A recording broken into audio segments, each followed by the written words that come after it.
I invited my parents and siblings to a luxurious Thanksgiving dinner, a feast that cost me $15,000, prepared by a Michelin-starred chef in a home they did not even know I owned.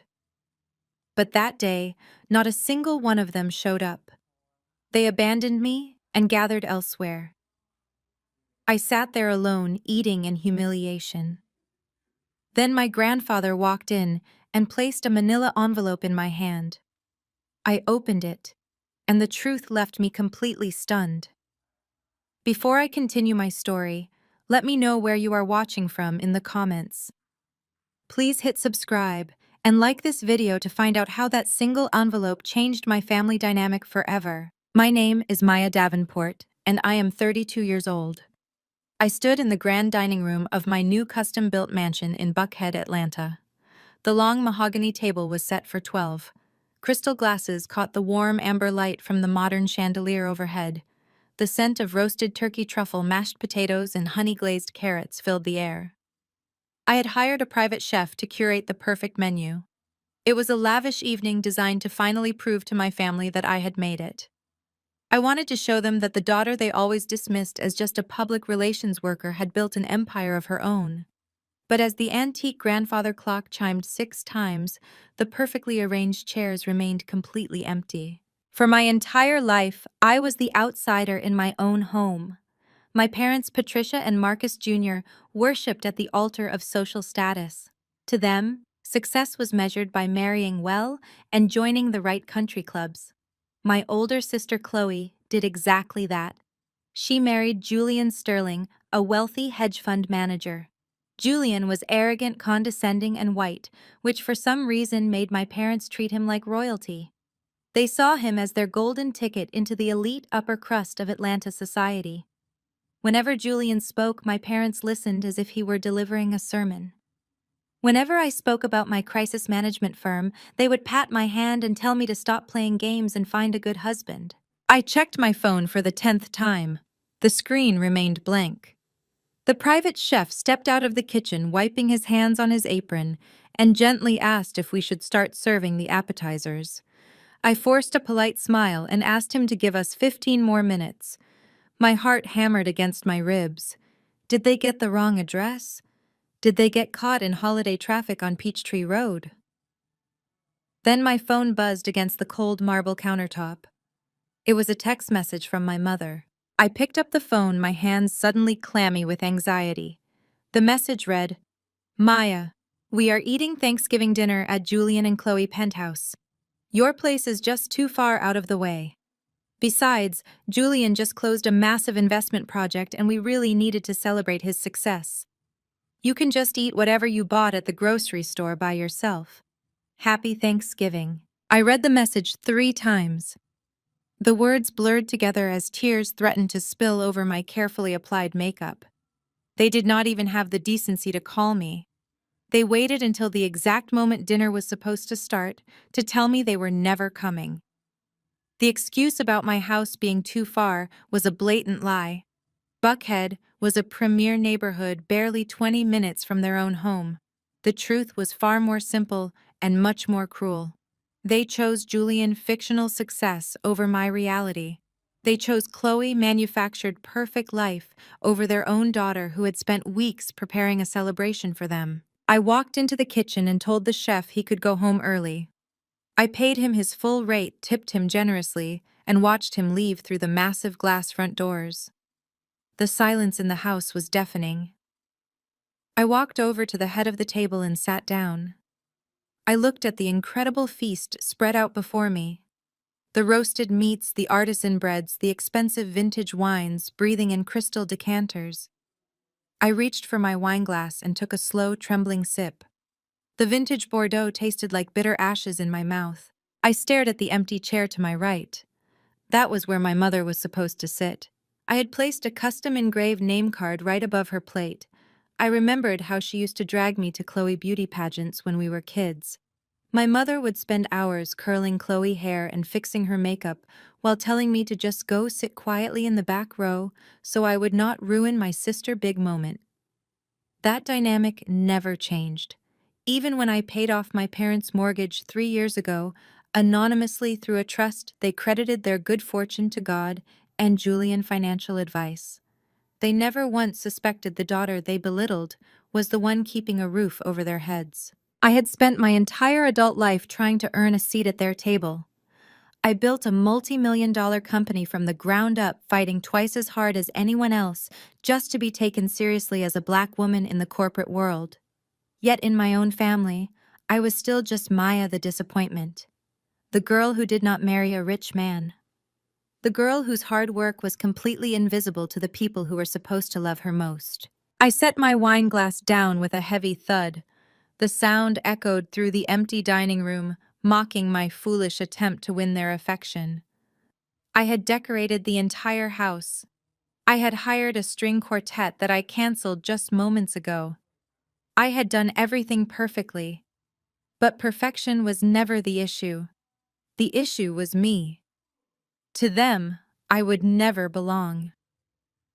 I sat alone in my $15 million mansion, surrounded by wealth and success, feeling more abandoned than a stray dog on the street.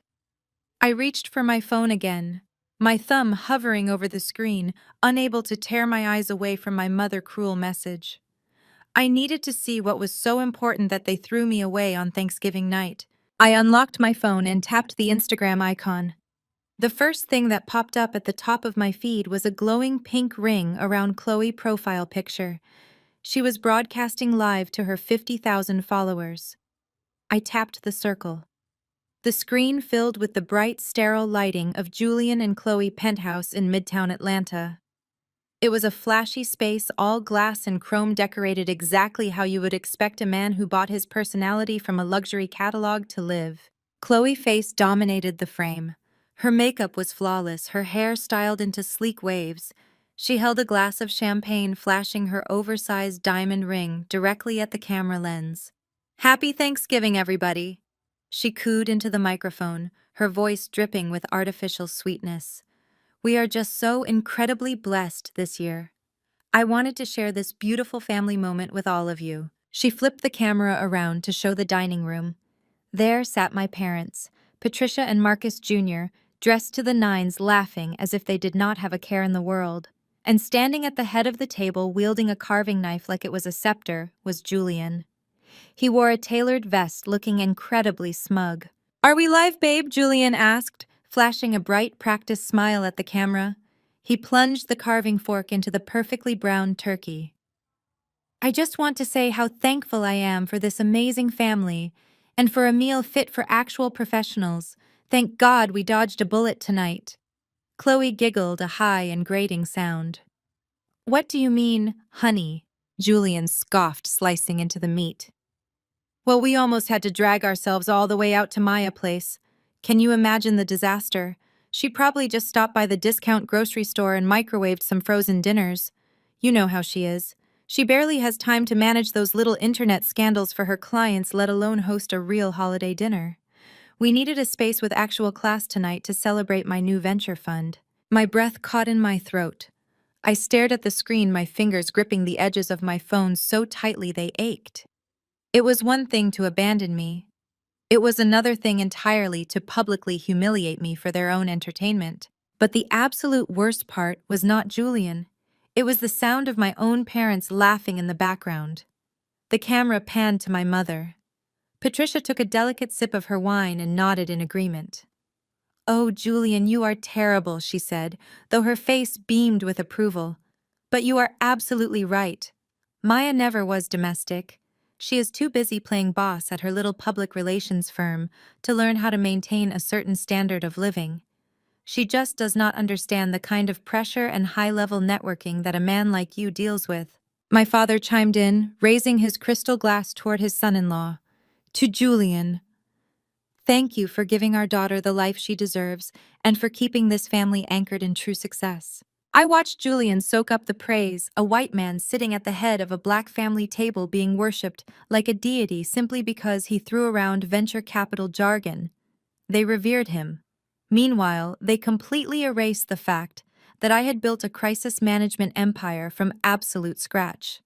They dismissed my massive corporate contracts as little internet scandals. They belittled my entire existence just to inflate Julian ego. Comments began rolling in on the live stream. Chloe followers were eating it up. Someone asked where I was.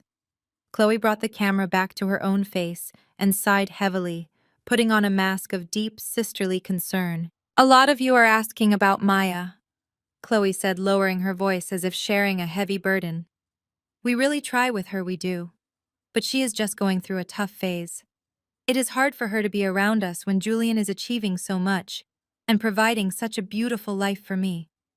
She gets very defensive. Her energy can be incredibly draining, and tonight is about positivity. We just wanted to surround ourselves with high vibrations, you know. A sharp physical pain shot through my chest. The sheer audacity of her lies was paralyzing. I had not been draining. I had not been defensive. I had spent $15,000 of my own hard-earned money to give them a night of absolute luxury. I had curated a menu, hired a string quartet, and bought the finest wines. I had prepared a seat of honor for my mother. And there she was, broadcasting to thousands of strangers that I was a bitter, jealous failure who could not afford a proper meal. They were spinning a narrative that made me the villain of my own life. They needed me to be the broken, pathetic scapegoat so that Chloe could shine brighter, so that Julian could feel superior, so that my parents could justify their blind, toxic favoritism. I dropped the phone onto the marble table. The screen shattered against the hard stone, but the audio kept playing. The sound of their clinking glasses and raucous laughter echoed through my quiet, empty mansion. The contrast was suffocating.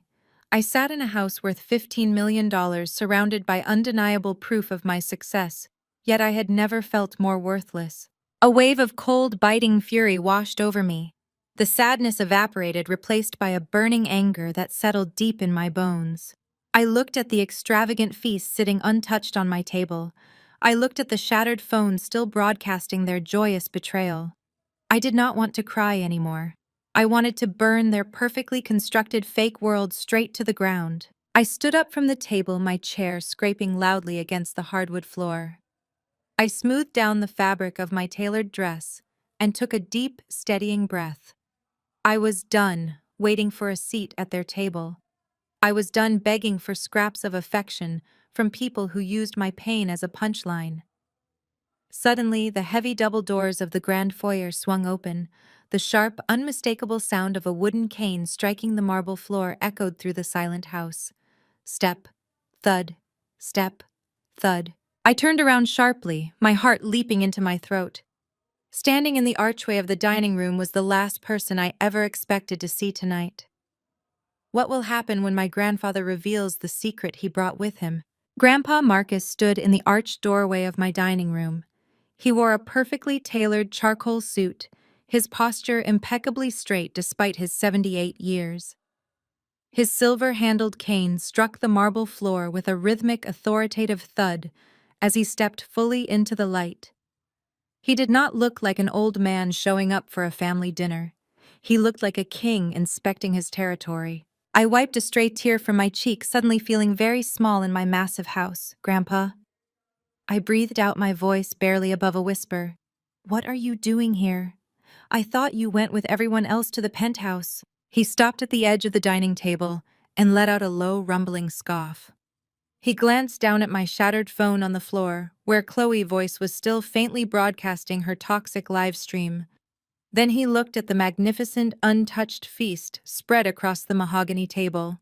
He reached out with a steady hand, picked up the crystal decanter of vintage Bordeaux, and poured himself a glass. He took a slow sip, savoring the flavor before looking back at me. A 1982 vintage, he said, his voice deep and resonant. A masterpiece of a wine. It is a damn shame you intended to waste it on people who would not know the difference between this and cheap boxed wine from a corner store. He walked toward me, his cane tapping a steady beat. I watched him completely bewildered. My grandfather, Marcus Davenport Sr., was a self-made real estate mogul who had built his wealth from the ground up in Atlanta during a time when the odds were lethally stacked against black men. He was a man of few words, sharp instincts, and zero tolerance for foolishness. I did not go to Julian's pathetic excuse for a dinner party, my grandfather said, stopping just a few feet away from me. I would rather eat dirt than sit at a table funded by smoke and mirrors listening to my own son and his wife worship a mediocre white man who wears his arrogance like a cheap cologne. The sheer bluntness of his words sent a jolt through my system. I had always assumed my grandfather tolerated Julian the way the rest of the family did. I had no idea he saw right through the polished facade. I looked down at my hands. I wanted to impress them. I admitted the lingering hurt making my voice tremble. I bought this house. I hired the chef. I just wanted them to see that I am not a failure. I wanted them to be proud of me for once. Grandpa Marcus slammed the base of his cane against the floor. The sharp crack echoed like a gunshot through the room, making me jump. "Stand up, Maya," he commanded. His tone was not angry, but it demanded absolute obedience. I pushed my chair back and stood, forcing myself to meet his piercing gaze. "Look around you," he said, gesturing to the sprawling dining room, the high ceilings, the custom artwork on the walls. "You bought a $15 million estate in Buckhead with money you earned from your own sweat, your own intellect, and your own grind. You built a premier crisis management firm from a laptop in a cramped studio apartment. You did all of this without asking me or your father for a single dime. You are the only person in this family who actually inherited my business acumen. And you are standing here crying because a group of superficial social climbers decided to eat dry turkey in a rented penthouse instead of celebrating your success." He stepped closer, his dark eyes locking onto mine. "Tears are for people who have no power, Maya. You are a Davenport. You hold more power in your little finger than Julian Sterling will ever hold in his entire fabricated life. Stop waiting for an invitation to a table you already own." His words hit me like a physical blow, knocking the remaining self-pity right out of my chest. He was not here to give me a warm emotional hug. He was not here to wipe my tears and tell me everything would be okay. He was here to remind me exactly who I was. He was holding up a mirror, forcing me to look at the empire I had built and the queen I had become. "You knew," I realized, my eyes widening. "You knew about this house. You knew about my company." "I know everything that happens in this city," he replied, a faint, proud smile touching the corners of his mouth. "I watched you quietly buy out your competitors. I watched you secure those massive corporate contracts. I stayed silent because a true boss moves in silence. You move like a predator, Maya. But right now you are acting like prey. It is time to change that." He reached inside the breast pocket of his tailored suit coat. He did not pull out a gift or a sentimental family heirloom. He pulled out a thick, heavy manila envelope. Across the front, the word "Confidential" was stamped in bold red ink. He tossed the envelope onto the dining table. It landed right next to the empty plate where my mother was supposed to sit. It landed with a heavy, satisfying thud that seemed to shift the very gravity in the room. "What is this?" I asked, staring at the brown paper as if it might catch fire. "That," my grandfather said, leaning his weight onto his silver-handled cane, "is the end of their little masquerade." I reached out and hovered my fingers over the envelope. "Your father, Marcus Jr., has been a profound disappointment to me," he continued, his voice laced with a cold, hard truth. "He inherited my wealth, but none of my wisdom. He and your mother are so obsessed with proximity to whiteness, so addicted to the illusion of high society, that they have blindly mortgaged their own souls to keep Julian and Chloe living in luxury. They think I am just an old man losing his grip on the family assets. They think you are just a girl managing internet gossip." He nodded toward the envelope. "Open it." I picked up the thick package. The seal had already been broken. I slid my hand inside and pulled out a stack of dense legal documents, financial spreadsheets, and bank transaction records. The logos on the top of the pages belonged to top-tier federal investigative agencies and forensic accounting firms. I began to read the first page. My eyes scanned the complex legal jargon, but the bold numbers and highlighted sections jumped out at me immediately. I flipped to the second page, then the third. My heart started to pound a frantic rhythm against my ribs. The air in the room suddenly felt thin. "The people laughing at you on that shattered phone right now," my grandfather said, his voice dangerously quiet, "are currently digging their own financial graves. Julian is not a financial genius. He is a criminal, and your parents are his biggest victims and his most pathetic enablers. I stared at the paperwork, my mind racing to process the monumental weight of what I was holding. This was not just family gossip. This was a loaded weapon. My grandfather had not come to my house to comfort me over a ruined Thanksgiving dinner. He had come to hand me the exact ammunition I needed to execute a flawless total destruction of the people who had just humiliated me. "You are the crisis manager," Maya Grandpa Marcus said, turning toward the grand foyer. He stopped and looked back at me over his shoulder. "I am giving you the biggest crisis this family has ever seen. The only question is, are you going to manage it, or are you going to exploit it?" I looked down at the documents in my hands. The sadness that had paralyzed me just minutes ago was completely gone. The cold, biting fury returned, but this time it was focused, sharp, and highly weaponized. I looked up at my grandfather, and a slow, lethal smile spread across my face. "I am going to exploit it," I said, my voice steady and absolute. "I am going to burn their entire fake world straight to the ground." Grandpa Marcus nodded once, a look of profound satisfaction settling on his weathered face. "Then put your war paint on, daughter. We have a penthouse to crash." I spread the stack of thick, stapled documents across the polished mahogany of my dining table. The stark black ink contrasted sharply with the pristine white paper demanding my immediate attention. My eyes darted across the pages, absorbing the data with the clinical precision of a seasoned crisis manager. The first file was a comprehensive, highly confidential forensic audit of Sterling Capital Management. This was Julian's supposedly untouchable elite hedge fund, the very foundation of his superior status in my family. I traced my index finger down the columns of numbers. Red ink was everywhere. The financial statements painted a picture of absolute unmitigated disaster. Sterling Capital was not managing billions. It was hemorrhaging cash at a lethal rate. Julian had not closed a massive new investment project like my mother had claimed in her text message. The documents revealed the exact opposite. He was liquidating his remaining toxic assets at pennies on the dollar just to keep the lights on. Julian was running a sophisticated high-end illusion. Client withdrawal requests were piled up in the attached internal emails met with fabricated excuses about locked liquidity periods and market restructuring.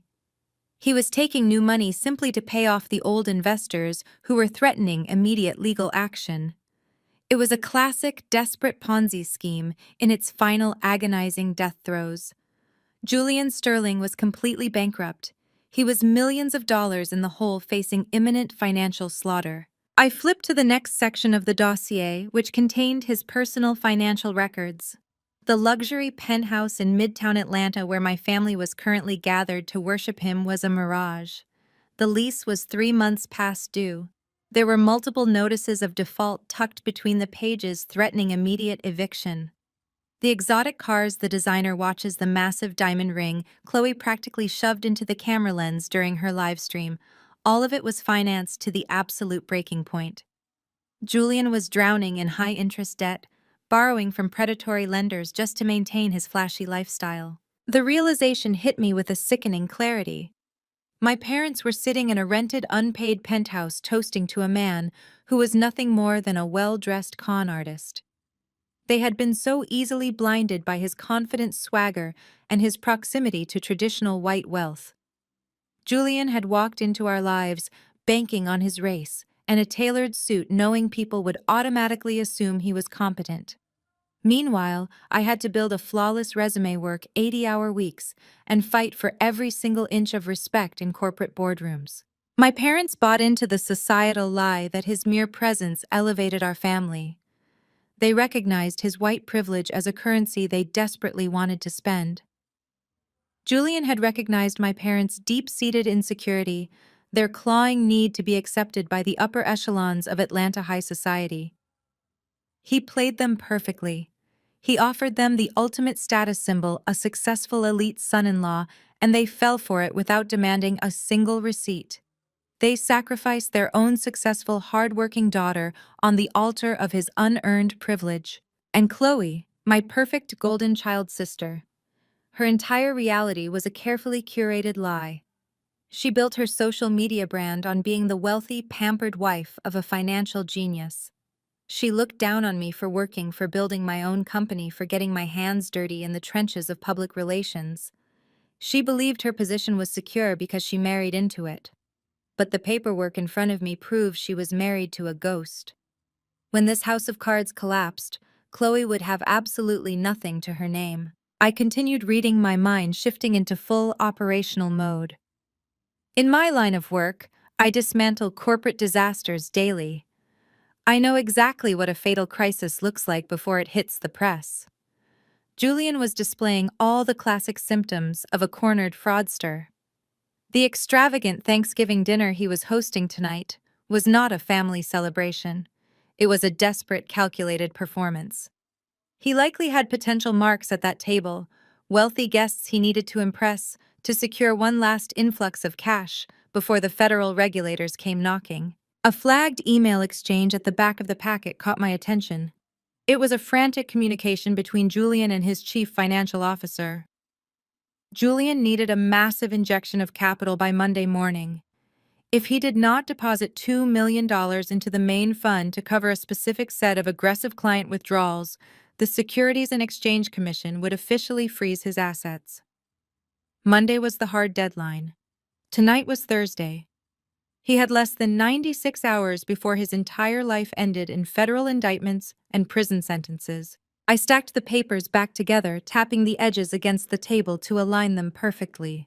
The sheer audacity of his deception was breathtaking. He had the nerve to mock me on a public live stream, calling me a failure who bought discount groceries while he was literally hours away from facing federal prison time. He was projecting his own monumental failures onto me to mask the stench of his own rotting empire. But something still did not make sense. If Julian needed $2 million by Monday to stay out of handcuffs, how was he planning to get it? He had maxed out every line of credit. His properties were heavily leveraged. His institutional investors were pulling out. A man like Julian does not host a lavish dinner party unless he thinks he has already secured his lifeline. He had found a mark. Someone gullible enough and wealthy enough to hand him exactly what he needed. I looked over at my grandfather. He was leaning against his cane, watching me process the information with sharp, calculating eyes. He knew exactly what I was thinking. The first truth had been revealed. Julian was a broke, desperate fraud, but the envelope was thick. There was a second file tucked beneath the audit, bound with a heavy red clip. My grandfather nodded toward the remaining documents. I slid the red clip off the second file. As I read the header on the first page, my blood turned to ice. Julian had found his $2 million. And the source of that money made my previous anger feel like a mere spark compared to the raging inferno that just ignited in my chest. The header on the red-clipped document did not just list financial irregularities. It bore the official seal of the United States Department of Justice. Below it, in stark capital letters, read the subject line: Wire Fraud Investigation, Title 18, United States Code Section 1343. Julian Sterling was the primary target of an active multi-agency federal probe. I scanned the densely packed paragraphs detailing the exact nature of his crimes, bringing my years of crisis management experience to bear on the text. Julian was not merely a bad investor making poor market predictions. He was a calculated predator. The FBI had meticulously documented his transaction history over the past 8 months. When his legitimate investments began to tank, he did not inform his clients. He did not file for bankruptcy or attempt to restructure his fund. Instead, he set up a labyrinth of shell companies scattered across Delaware, Nevada, and the Cayman Islands. He began electronically siphoning capital from new investors directly into his personal holding accounts to maintain his opulent lifestyle. The sheer scale of his wire fraud was staggering. He had diverted millions of dollars across state and international lines, leaving a digital trail of breadcrumbs that federal forensic accountants had easily followed. I traced my finger along a highlighted flowchart, mapping the movement of the stolen funds. The money he used to secure the lease on the Midtown penthouse did not come from his non-existent hedge fund profits. It came from a local teacher's pension fund he had gutted just 6 weeks ago. The massive diamond ring Chloe was flashing on her live stream, the tailored vest Julian wore, while carving the turkey, the vintage champagne my parents were happily drinking. All of it was bought with dirty, stolen money. A wave of profound disgust washed over me. My parents, who had spent their entire lives obsessing over respectability and social standing, were currently sitting in the middle of an active federal crime scene. They were feasting on the stolen life savings of hard-working people.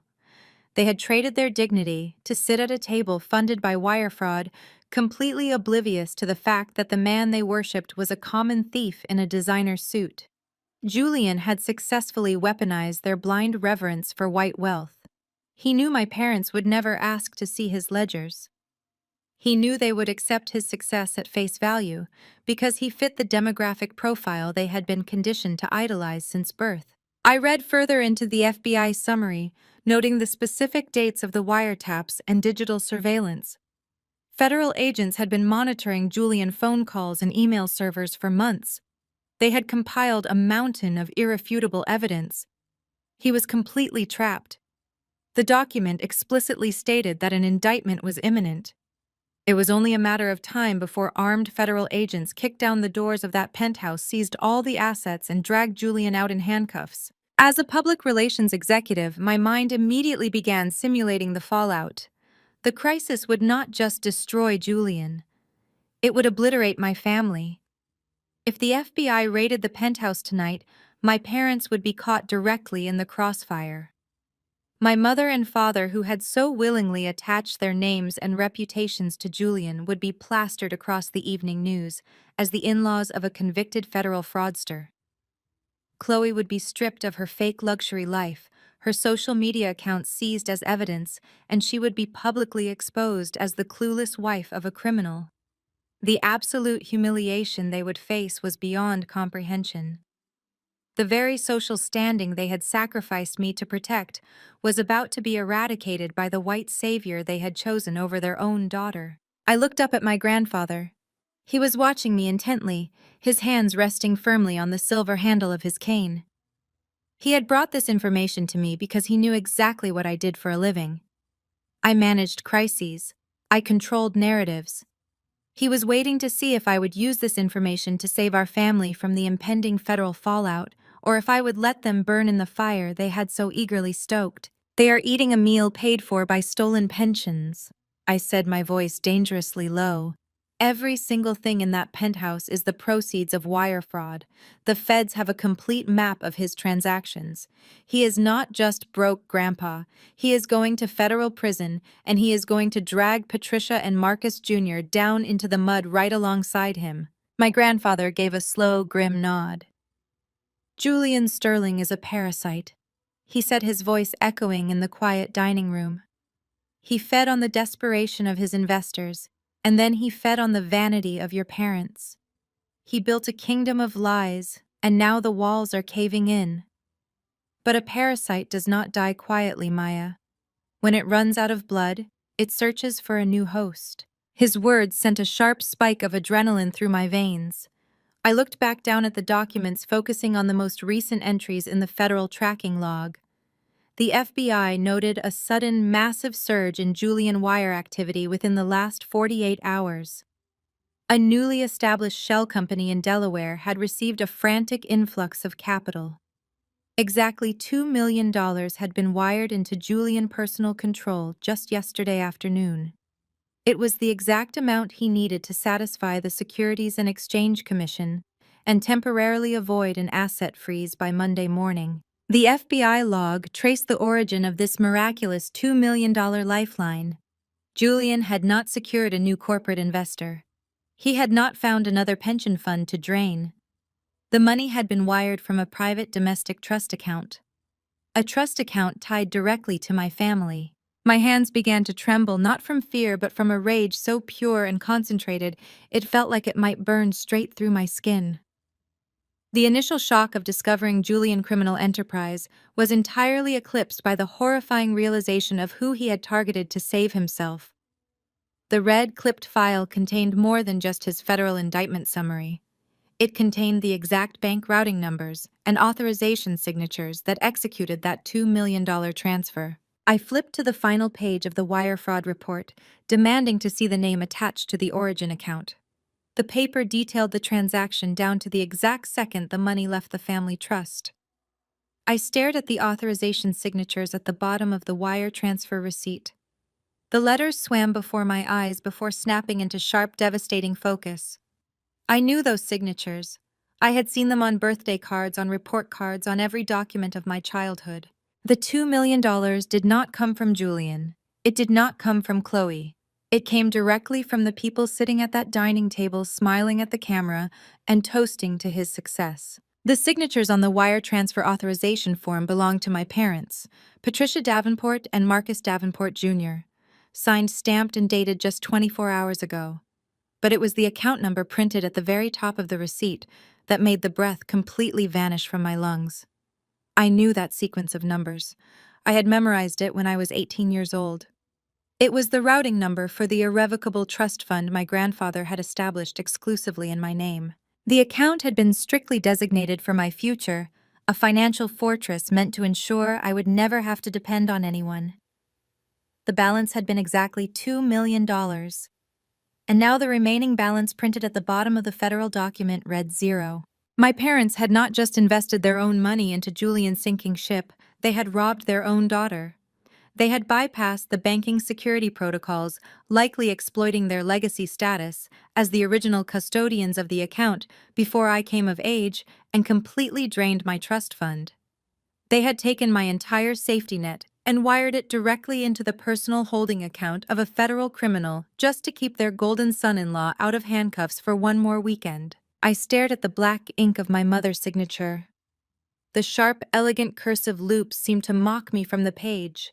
A visceral, violent memory suddenly ripped through my mind, triggered by the sheer audacity of her handwriting. It was 5 years ago. I was standing in the center of my parents' opulent study wearing a cheap thrift store suit. I was exhausted living off instant noodles and sleeping on a mattress on the floor of a cramped studio apartment. I had spent 3 sleepless weeks compiling a flawless data-driven business plan for my crisis management firm.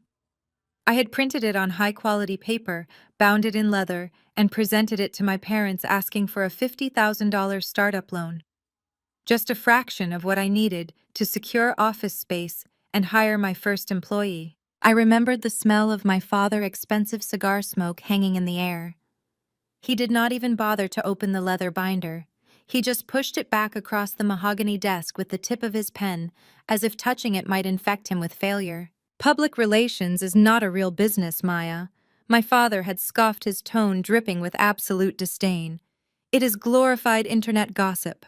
We are not going to liquidate family assets to fund a pipe dream. You need to stop being so stubborn and get a real job. My mother had been standing by the window swirling a glass of expensive bourbon. She did not even look at me. "Why can you not be more like Julian?" she had sneered, her voice laced with that familiar toxic disappointment. "Julian is managing global assets. He understands macroeconomics. He is building real wealth for Chloe. We are currently shifting our liquid capital into his new emerging markets fund because he actually knows how to generate a return.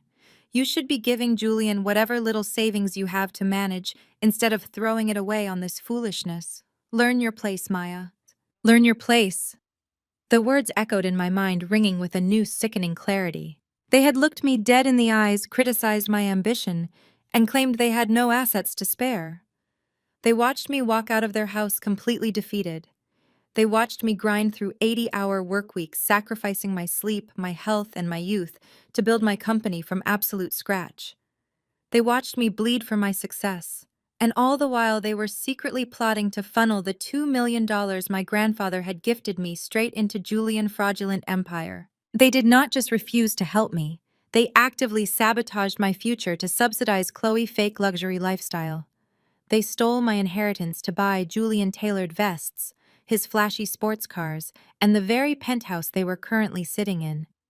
Every single time my mother had looked down her nose at me and praised Julian financial genius, she was covering up the greatest theft this family had ever seen. She was mocking the victim of her own grand larceny. A cold, terrifying calm washed over me. The shock evaporated, leaving behind a profound crystalline focus. I was no longer a hurt daughter looking for validation. I was a CEO whose primary asset had just been embezzled by a hostile entity. I looked up at my grandfather. He was watching the transformation happen across my face. He saw the exact moment the grieving daughter died and the ruthless businesswoman took over. They used a forged power of attorney, Grandpa Marcus said, his voice a low, dangerous rumble. They manipulated a loophole in the custodial handover protocol. My forensic accountants caught the discrepancy late last night, but the wire had already cleared the Federal Reserve. They drained your blood to feed a parasite Maya. They thought because you never checked the balance because you were too proud and too determined to make it on your own, that you would never notice the money was gone. He took a step closer, his dark eyes burning with an intense, fierce pride. They thought you were weak. They thought you were just the scapegoat, the quiet middle child who would just take the beating and stay in the shadows. They deeply underestimated you, and they severely underestimated me. I placed my hands flat on the dining table, leaning my weight over the scattered documents. The FBI indictment, the bank records, the forged wire transfers. It was a complete, undeniable arsenal. Julian needs this $2 million to clear a margin call by Monday morning, I said, my voice steady, stripped of all emotion. But the money is currently sitting in a holding account flagged by the Department of Justice. The FBI is watching that specific account. If Julian tries to move that stolen $2 million to pay off his angry investors, he triggers an automatic federal freeze. Exactly. Grandpa Marcus said, a slow, lethal smile spreading across his face. The money they stole from you is radioactive. Julian cannot use it without immediately alerting the feds to his exact location and his corporate aliases. Your parents threw your $2 million directly into a federal black hole. The money is gone, and Julian is still going to burn. The beautiful poetic justice of the situation was almost intoxicating. My parents had committed a massive felony to save a man who was already a dead man walking. They had tied themselves to a sinking anchor. And the best part was, they had absolutely no idea. They were currently sitting in that penthouse drinking vintage champagne, completely convinced they had gotten away with the perfect crime. They believed they had secured Chloe's future and solidified their own status in Atlanta high society. They do not know about the FBI investigation, I stated, looking at my grandfather for confirmation. They think Julian is actually a hedge fund genius. They think they just made a brilliant, covert investment. They are completely blind, he confirmed. Julian has kept them entirely in the dark. He just told them he needed a temporary influx of capital to clear a lucrative international hurdle. He promised them a massive return. They handed over your trust fund like obedient little subjects bringing tribute to a king. I reached out and gathered the documents, tapping the edges against the table until they formed a perfect, seamless stack. I slid the paperwork back into the heavy manila envelope and wrapped the red string around the closure. The weight of the envelope in my hands felt like absolute power. My parents had spent 32 years treating me like a liability. They had weaponized my independence against me. They had stolen my grandfather's legacy and handed it to a white con artist just to maintain the illusion of black excellence. They thought they held all the cards. They thought they controlled the narrative. But I was the one holding the federal indictment.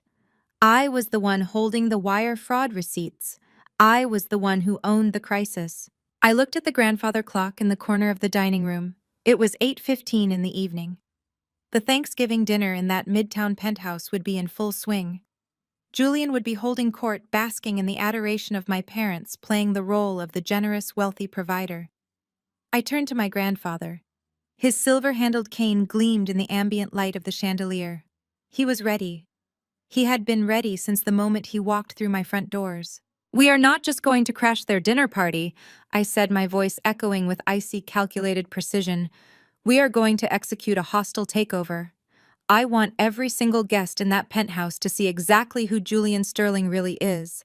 I want my parents to look me in the eye when I tell them they are going to federal prison for wire fraud." Grandpa Marcus adjusted the cuffs of his tailored suit. He looked at me, his chest swelling with undeniable pride. "That is the Davenport spirit," he said, turning toward the grand foyer. I grabbed my designer coat from the chair and picked up the manila envelope. I did not look back at the $15,000 feast sitting cold on my dining table. That meal belonged to the past. It belonged to the girl who used to beg for their love. The woman walking out the door was only hungry for one thing: absolute destruction. The lobby attendant scrambled out from behind the mahogany reception desk the moment we walked through the glass revolving doors. He raised a hand, opening his mouth to ask for our names, but the words died in his throat as his eyes locked onto my grandfather.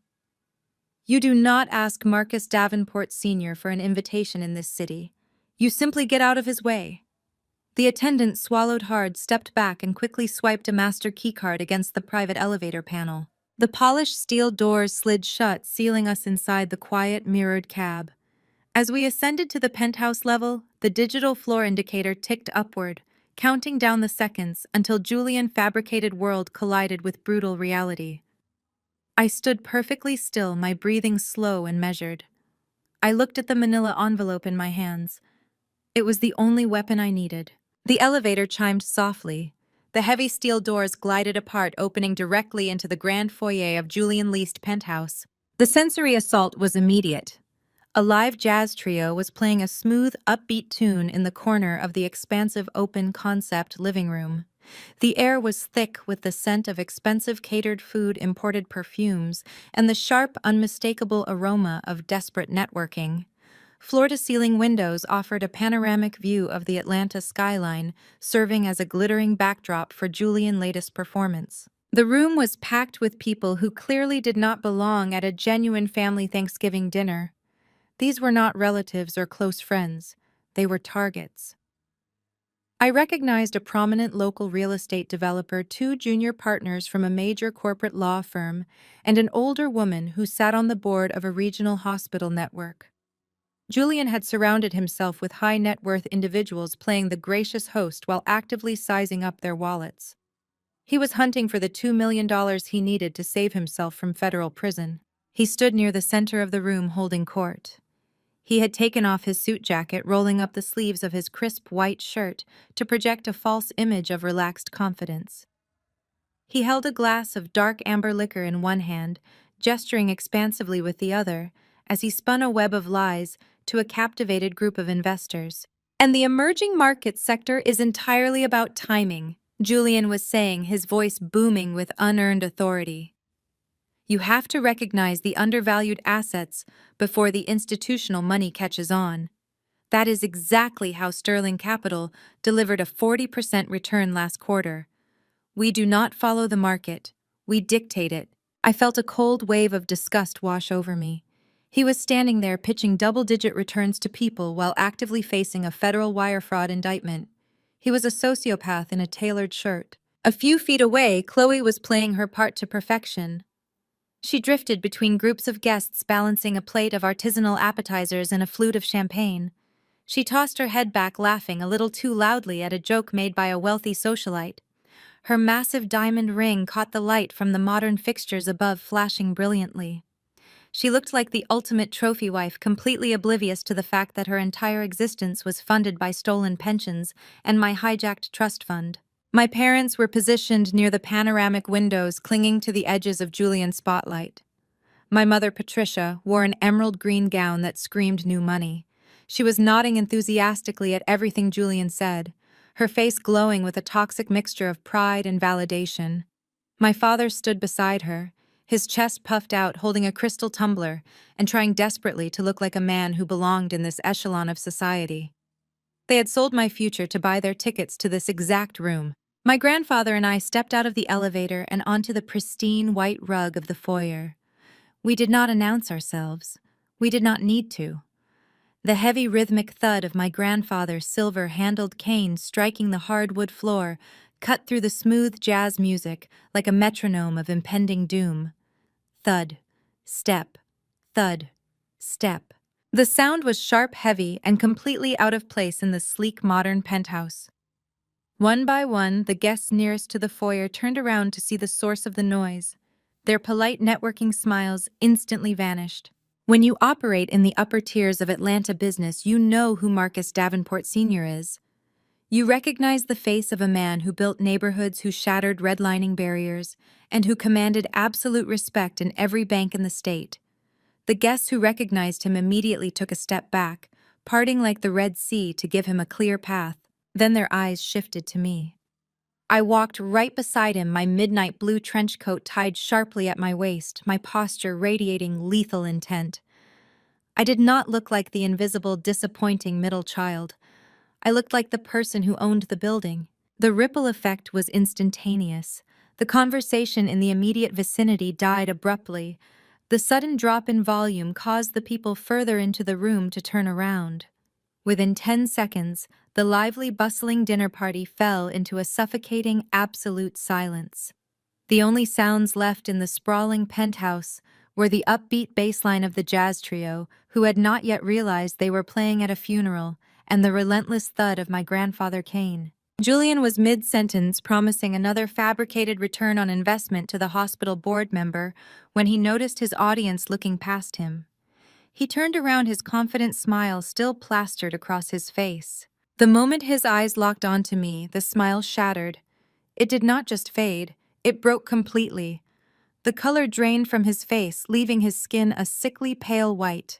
For a fraction of a second, the charismatic hedge fund manager disappeared, and the desperate, cornered criminal underneath was fully exposed. His hand tightened around his glass so hard his knuckles turned stark white. Chloe was the next to see us. She had just taken a sip of champagne. She lowered the glass slowly, her eyes wide with shock. She blinked rapidly as if trying to clear a hallucination.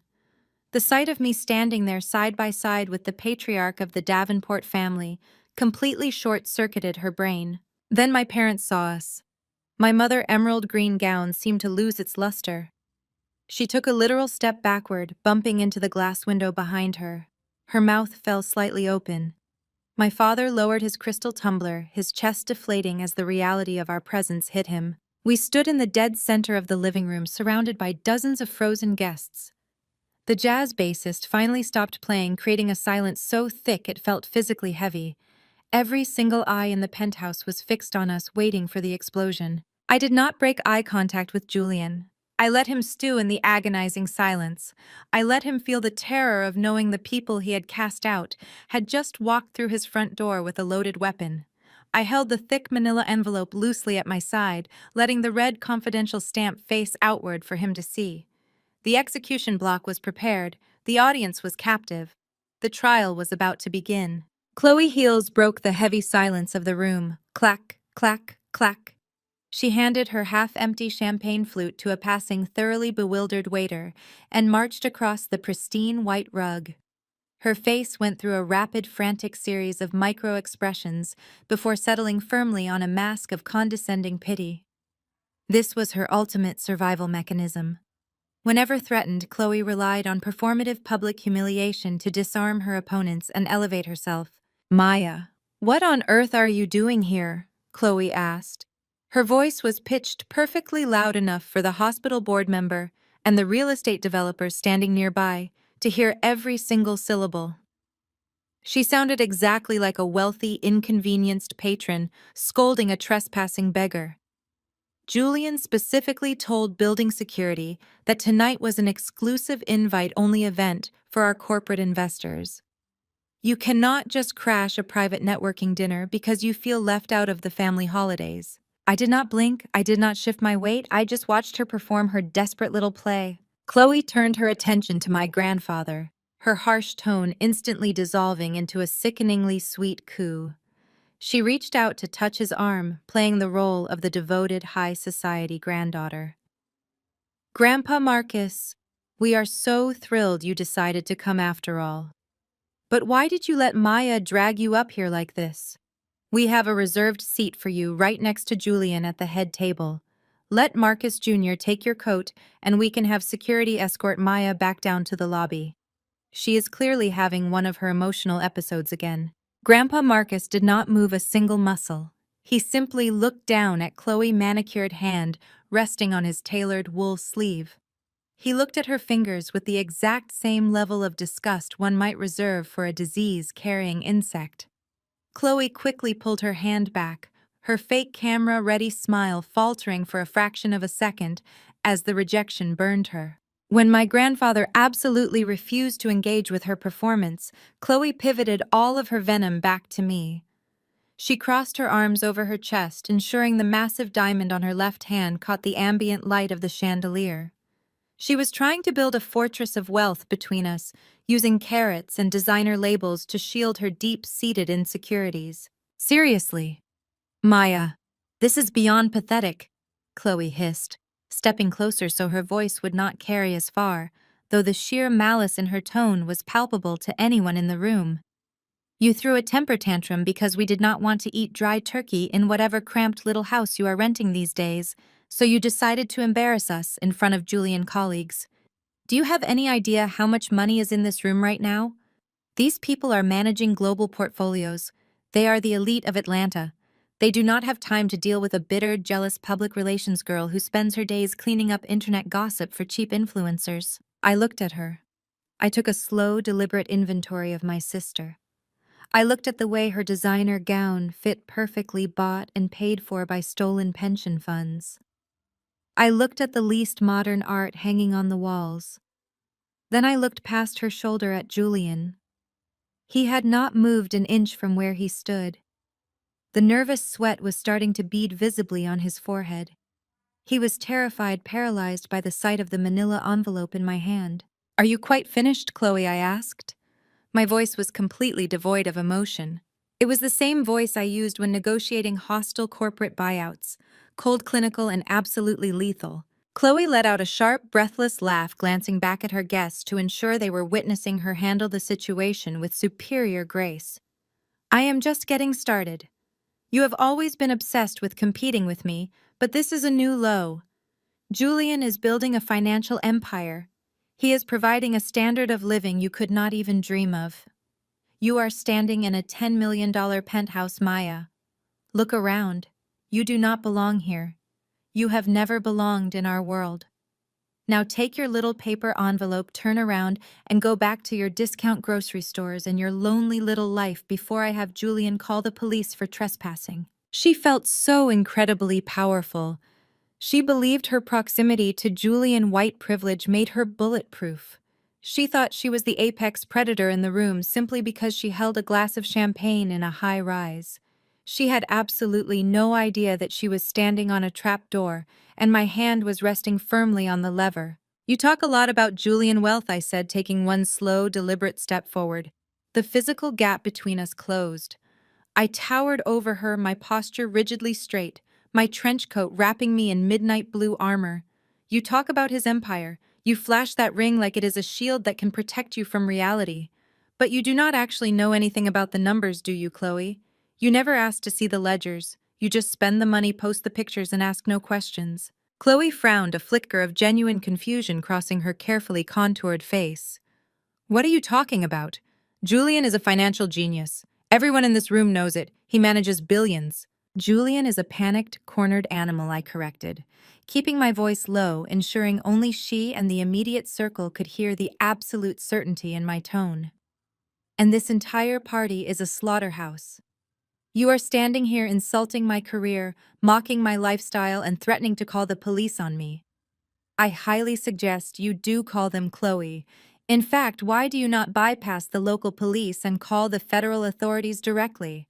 I am sure the FBI would love to skip the line and come up here right now." Chloe stepped back, her bravado cracking right down the middle. The specific mention of the FBI was not something she could easily brush off as a jealous sister rant.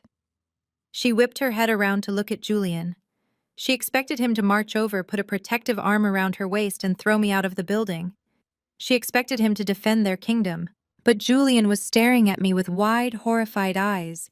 He was not coming to her defense. He was not stepping in to save her. He was hyperventilating. "You are crazy," Chloe whispered, but her voice shook noticeably. "You are just trying to ruin my night because you are miserable and alone." "I am not trying to ruin your night," I replied, raising the heavy manila envelope just slightly, letting the red confidential stamp catch her eye. "I am bringing you the check for it. You have been living on borrowed time and stolen money, and the bill is officially past due. You wanted to know what I do for a living. I manage crises that destroy companies. But tonight I am not here to manage a crisis. I am here to deliver a fatal one. Chloe opened her mouth to scream for security, her face twisting into a mask of pure, unfiltered panic. The illusion of her perfect black excellence lifestyle was fracturing into a million jagged pieces.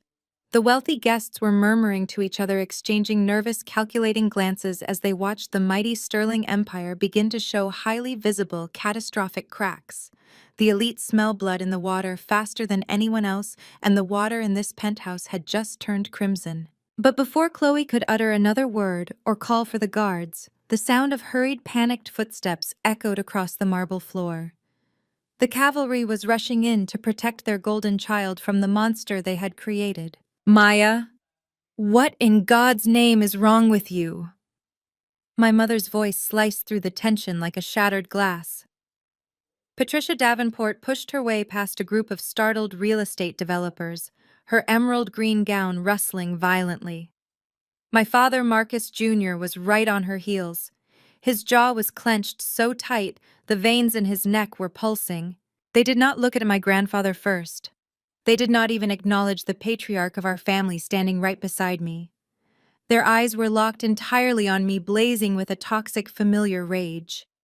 For 32 years, I had shrunk under that exact look. It was the look that told me I was out of line, that I was taking up too much space, that I was embarrassing the Davenport name simply by existing outside of their strict, impossible parameters. But tonight, that look held absolutely zero power over me.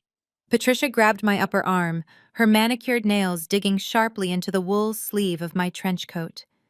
"You are leaving right now," she hissed, lowering her voice to a harsh, desperate whisper so the guests would not hear. "You malicious, jealous girl. Julian is hosting a critical networking event. There are people in this room who manage state funds. How dare you walk in here looking for a handout and cause a scene?" I looked down at her hand gripping my arm. I did not flinch. I did not pull away.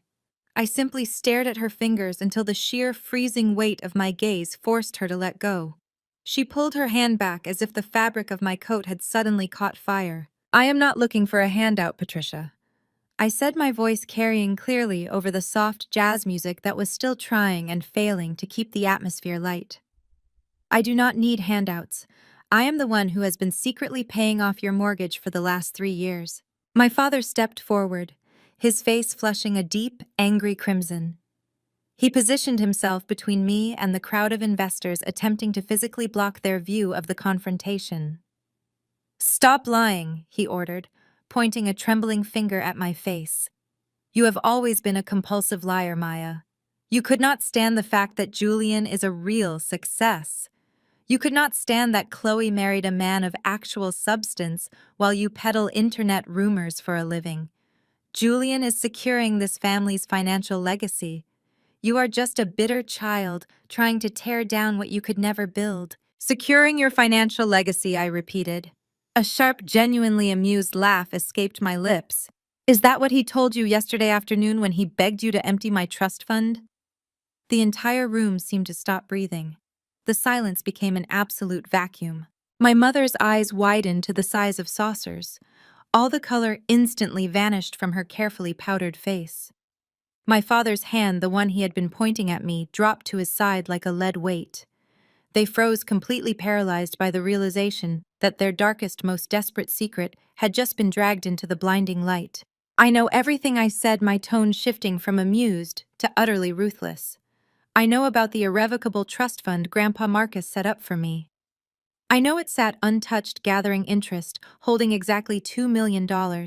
And I know that at 2:14 yesterday afternoon, you two used an outdated custodial loophole to bypass the bank's security protocols and wire every single cent of my money directly into Julian's personal holding account." "Keep your voice down," my father pleaded, his arrogant facade completely disintegrating. He glanced frantically over his shoulder at the hospital board member and the law firm partners who were now watching us with horrified fascination. "Maya, please, you do not understand macroeconomics." Julian found a closed-door, high-yield investment vehicle. Your money was just sitting there doing nothing. He is going to triple it by the end of the quarter. We did it for the good of the whole family. You did not make an investment. Grandpa Marcus finally spoke, his voice booming with the authority of a judge handing down a death sentence. He stepped forward, raising his silver-handled cane and pointing it directly at his son's chest. You committed grand larceny. You robbed your own flesh and blood to feed a parasite. Dad? My father stammered, shrinking back under his father's furious gaze. Julian is a genius. You just have not seen his portfolio. We are expanding our wealth. Julian is a federal criminal, I stated loudly. I raised the manila envelope, making sure every single VIP guest in the penthouse could see the red, bold letters stamped across the front. There is no high-yield investment vehicle. There is no global portfolio. Your precious, brilliant son-in-law is currently the primary target of an active FBI wire fraud investigation. My mother gasped, pressing both hands over her mouth. Chloe let out a sharp, breathless sob, backing away from Julian as if he were suddenly radioactive. Julian's hedge fund has been bankrupt for 6 months. I continued, projecting my voice so it bounced off the floor to ceiling glass windows. He has been running a Ponzi scheme, paying off his old investors with the life savings of local teachers and firefighters. The feds have a complete map of his transactions. The only reason he is not in handcuffs right now is because he needed exactly $2 million to satisfy a Securities and Exchange Commission margin call by Monday morning. He did not secure your legacy, Mother. He used you as a human shield. That is a lie, my mother shrieked, tears of sheer panic finally spilling over her eyelashes. She turned to Julian, grasping for any lifeline. Julian, tell her it is a lie. Tell them you have the money. But Julian said nothing. He was backed against the custom wet bar, staring at the floor, sweating profusely. His silence was the loudest confession in the room. He cannot tell you he has the money, I said, stepping closer to my parents, because the money is already gone. You wired my $2 million into a holding account that was flagged by the Department of Justice 3 weeks ago. The moment that cash hit his ledger, the federal government locked it down. You did not save him. You just handed the FBI a bright neon sign pointing directly to your own bank accounts. No, my father choked out, grabbing the edge of a nearby table to keep himself from collapsing. No, we signed paperwork. We signed a promissory note. Julian said it was totally legal. You signed a confession to aiding and abetting a federal fugitive. Grandpa Marcus corrected him mercilessly. You let your obsession with white validation blind you to basic financial due diligence. You looked at a tailored suit and a smooth smile and decided to hand over your daughter's birthright. You deserve every ounce of the ruin that is coming for you. The guests had heard enough. The word FBI is the ultimate party killer in high society. The real estate developer was already putting on his coat speed, walking toward the elevator without saying a word.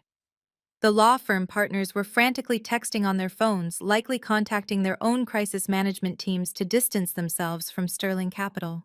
The grand, opulent Thanksgiving dinner was dissolving into a panicked evacuation. I watched my parents realize that their social standing, their wealth, and their entire fabricated reality were completely gone.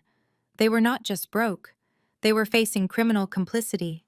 They had sacrificed the daughter who truly loved them to protect a man who had viewed them as nothing more than a convenient ATM. Maya, please, my mother wept, reaching out for my hand again, her voice cracking with a sudden, desperate realization of my power. We are your parents. We made a terrible mistake. You have to help us. You run a crisis firm. You can fix this. You can explain to the authorities that we did not know. I looked down at her outstretched hand. I thought about the $15,000 dinner sitting cold and untouched on my dining table. I thought about the live stream where she laughed at my expense. I did not take her hand. I stepped back, adjusting the belt of my midnight blue trench coat. I am a crisis manager, I said softly, my voice completely drained of any remaining sympathy. But I only work for clients who can afford my retainer. And as of yesterday afternoon, you are completely bankrupt. The echo of my words hung in the cavernous penthouse. My parents looked utterly destroyed, physically shrinking against the floor-to-ceiling glass windows. But Julian, who had been sweating profusely against the wet bar just moments ago, suddenly pushed himself forward. His survival instinct was kicking in. For a man like Julian, survival meant defaulting to pure, unfiltered arrogance. He had coasted through his entire life on the assumption that his confident tone and his demographic profile would shield him from any real scrutiny. He decided to double down on his presumed superiority. He let out a loud, mocking laugh that sounded completely jarring and out of place in the devastated room. He rolled down his sleeves, carefully buttoned his expensive cuffs, and stepped into the center of the living room. He acted as if he had just watched a moderately entertaining but ultimately pathetic street performance. "Bravo, Maya," Julian said, clapping his hands together in a slow, sarcastic rhythm. "That was quite the monologue. Did you write that yourself, or did you have one of your little social media interns draft it for you?" He walked toward me, using his height to try and establish a false sense of physical dominance. He looked down his nose at me, his blue eyes hard and dismissive. "You almost had them convinced. But let us look at the actual reality here. You are a public relations girl. You spin Twitter gossip for C-list celebrities who do not know how to shut their mouths online. You have absolutely no concept of how institutional capital works." He gestured expansively around the room, making sure the few remaining guests and my parents were listening. "The federal government is not investigating me. I am restructuring high-yield offshore assets. The banking alerts you are talking about are standard compliance holds for international wires of that magnitude. It is high-level financial protocol. Something a glorified event planner could never understand." Hearing Julian speak with such unwavering conviction, Chloe immediately grasped at the lifeline. Her tears stopped instantly, and she straightened her spine, her face twisting into an ugly sneer. "See?" she hissed, glaring at me from behind Julian's shoulder. "I knew it. You are just making things up because you are jealous. You have always tried to ruin everything I have. You could not stand sitting alone on Thanksgiving, so you came here to throw a tantrum and embarrass us." Julian placed a protective, possessive hand on Chloe's arm, playing the role of the benevolent, wealthy protector. "Your parents made a calculated, sophisticated investment tonight," he said, his voice dripping with condescension. "They wired that money to me because they finally realized that traditional conservative wealth building is a dying art. They wanted a piece of the real market. I gave them exclusive access to a closed-door fund. I did them a massive favor." He looked at my grandfather, then back at me, his gaze heavy with white supremacist arrogance. "You think because your grandfather built some local real estate a few decades ago that you understand global finance. You are playing in a sandbox, Maya. I operate on Wall Street. I sit in rooms you could not even buy a ticket to enter. Your little PR stunt tonight is nothing more than a pathetic, hysterical outburst from a bitter, lonely woman who cannot stand seeing her sister win." I did not move. I did not flinch. I just watched him. I watched the absolute staggering delusion of a man who believed his privilege made him immortal. He was standing on a live landmine, daring me to press the detonator. His arrogance was so blinding that he could not even recognize the executioner standing right in front of him. "We are done here," Julian stated, pulling his sleek smartphone from his tailored trousers. "I was going to let you stay for a drink out of pity, but you have officially exhausted my patience. You are disturbing my guests and trespassing on private property." He tapped the screen, dialing the building high-security concierge desk. He held the phone to his ear, ensuring his voice carried across the silent room. "Yes, this is Julian Sterling in the penthouse. I need your executive security team up here immediately. I have 2 unauthorized individuals refusing to leave the premises. Yes, have the local police on standby if they resist." He ended the call and slipped the phone back into his pocket. He crossed his arms over his chest, rocking back on his heels with a smug, victorious smirk.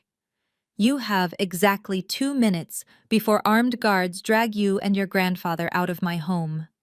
If you ever try to slander my firm again, I will bury your little crisis agency in so much litigation you will be answering phones at a customer service call center for the rest of your life. Get out of my penthouse." My parents looked tentatively hopeful. They wanted so desperately to believe him. They wanted to believe that Julian's arrogant dismissal was the truth, and my documents were just a jealous lie. They needed Julian to be the savior they had paid $2 million to secure. I stood completely still, letting his threats echo off the expensive modern art hanging on the walls. The more he talked, the deeper he dug his own grave. He thought he had won. He thought he had successfully bullied the black woman back into her place by raising his voice and threatening legal action. He thought his confidence alone could rewrite reality. He had no idea that I was just letting him climb to the very highest peak of his ego so the fall would shatter every single bone in his fabricated life. I looked at him, my expression perfectly neutral. I reached into the pocket of my midnight blue trench coat. I did not pull out my phone to argue. I did not raise my voice to match his. I simply pulled out a crisp folded piece of thick watermarked paper. I took my time unfolding the crisp, thick watermarked paper. I smoothed out the sharp creases with deliberate, agonizing slowness, letting the agonizing silence stretch across the living room. Julian stood there, his chest heaving slightly from his arrogant speech, waiting for me to produce a threat he could easily swat away. He expected a personal lawsuit. He expected a cease and desist letter. He expected emotion. I gave him corporate execution. I stepped forward and dropped the document onto the center of the glass coffee table. The heavy parchment landed with a soft, definitive slide. "You are right about one thing, Julian," I said, my voice echoing clearly through the breathless room. "I am a crisis manager, and my firm does not work for cheap influencers or C-list celebrities. We work for institutional entities facing catastrophic extinction events. We control the damage. We cut out the cancer so the host can survive." Julian glanced down at the paper. I saw the exact moment his eyes registered the embossed logo at the top of the page. It was the crest of Sterling Capital Management, his own firm. "Pick it up, Julian," I commanded. My tone was not a request. It was an absolute directive. He hesitated, his previous bravado suddenly fracturing. He reached out with a trembling hand and picked up the document. His eyes darted across the bold legal text. "That is a fully executed retainer and crisis management agreement," I stated, ensuring my parents, Chloe, and the remaining guests heard every single word. "It was signed and countersigned at 8 o'clock this morning. But the client listed on that contract is not you, Julian. The client is the board of directors of Sterling Capital Management." Julian's mouth opened, but no sound came out. The color completely drained from his face, leaving his skin a sickly, ashen gray. He stared at the signatures at the bottom of the page, as if they were written in blood. "They did not sign this," Julian whispered, his voice cracking. The authoritative boom he possessed just 2 minutes ago was entirely gone. "Richard and Sarah would never go behind my back. I am the chief executive officer. I founded this fund. They report to me." "You are the chief executive officer," I corrected him mercilessly. Past tense. "Richard Vance, your chief operating officer, and Sarah Jenkins, your head of compliance, held an emergency executive board session at midnight last night. They did not invite you because you were the subject of the meeting. They discovered the exact same federal wiretaps and offshore shell companies that my forensic accountants found. They realized you have been siphoning client funds to pay for this penthouse, your exotic cars, and Chloe diamond ring." I took another step closer, forcing him to look away from the document and directly into my eyes. "They know you are a fraud, Julian. They know the FBI is preparing to raid the corporate headquarters by Monday morning. And because they are actual financial professionals who want to avoid federal prison, they invoked the moral turpitude clause in your operating agreement. They voted unanimously to terminate you for cause effective immediately. You do not own Sterling Capital Management anymore. You do not even have building access. Your keycard was deactivated 4 hours ago." Chloe let out a sharp, panicked gasp. She grabbed Julian's arm, her perfectly manicured nails digging into his expensive tailored shirt. "Julian, what is she talking about? Tell her she is lying. Tell them you are still the CEO. Look at the paper. What does it say?" Julian could not answer her. He was hyperventilating, his eyes locked on the signatures of his most trusted partners, who had just served him to the wolves on a silver platter. "I will tell you what it says, Chloe," I offered, keeping my gaze locked on the crumbling shell of a man before me. "It says that the board of directors authorized a $500,000 retainer to hire my company, Davenport Crisis Management.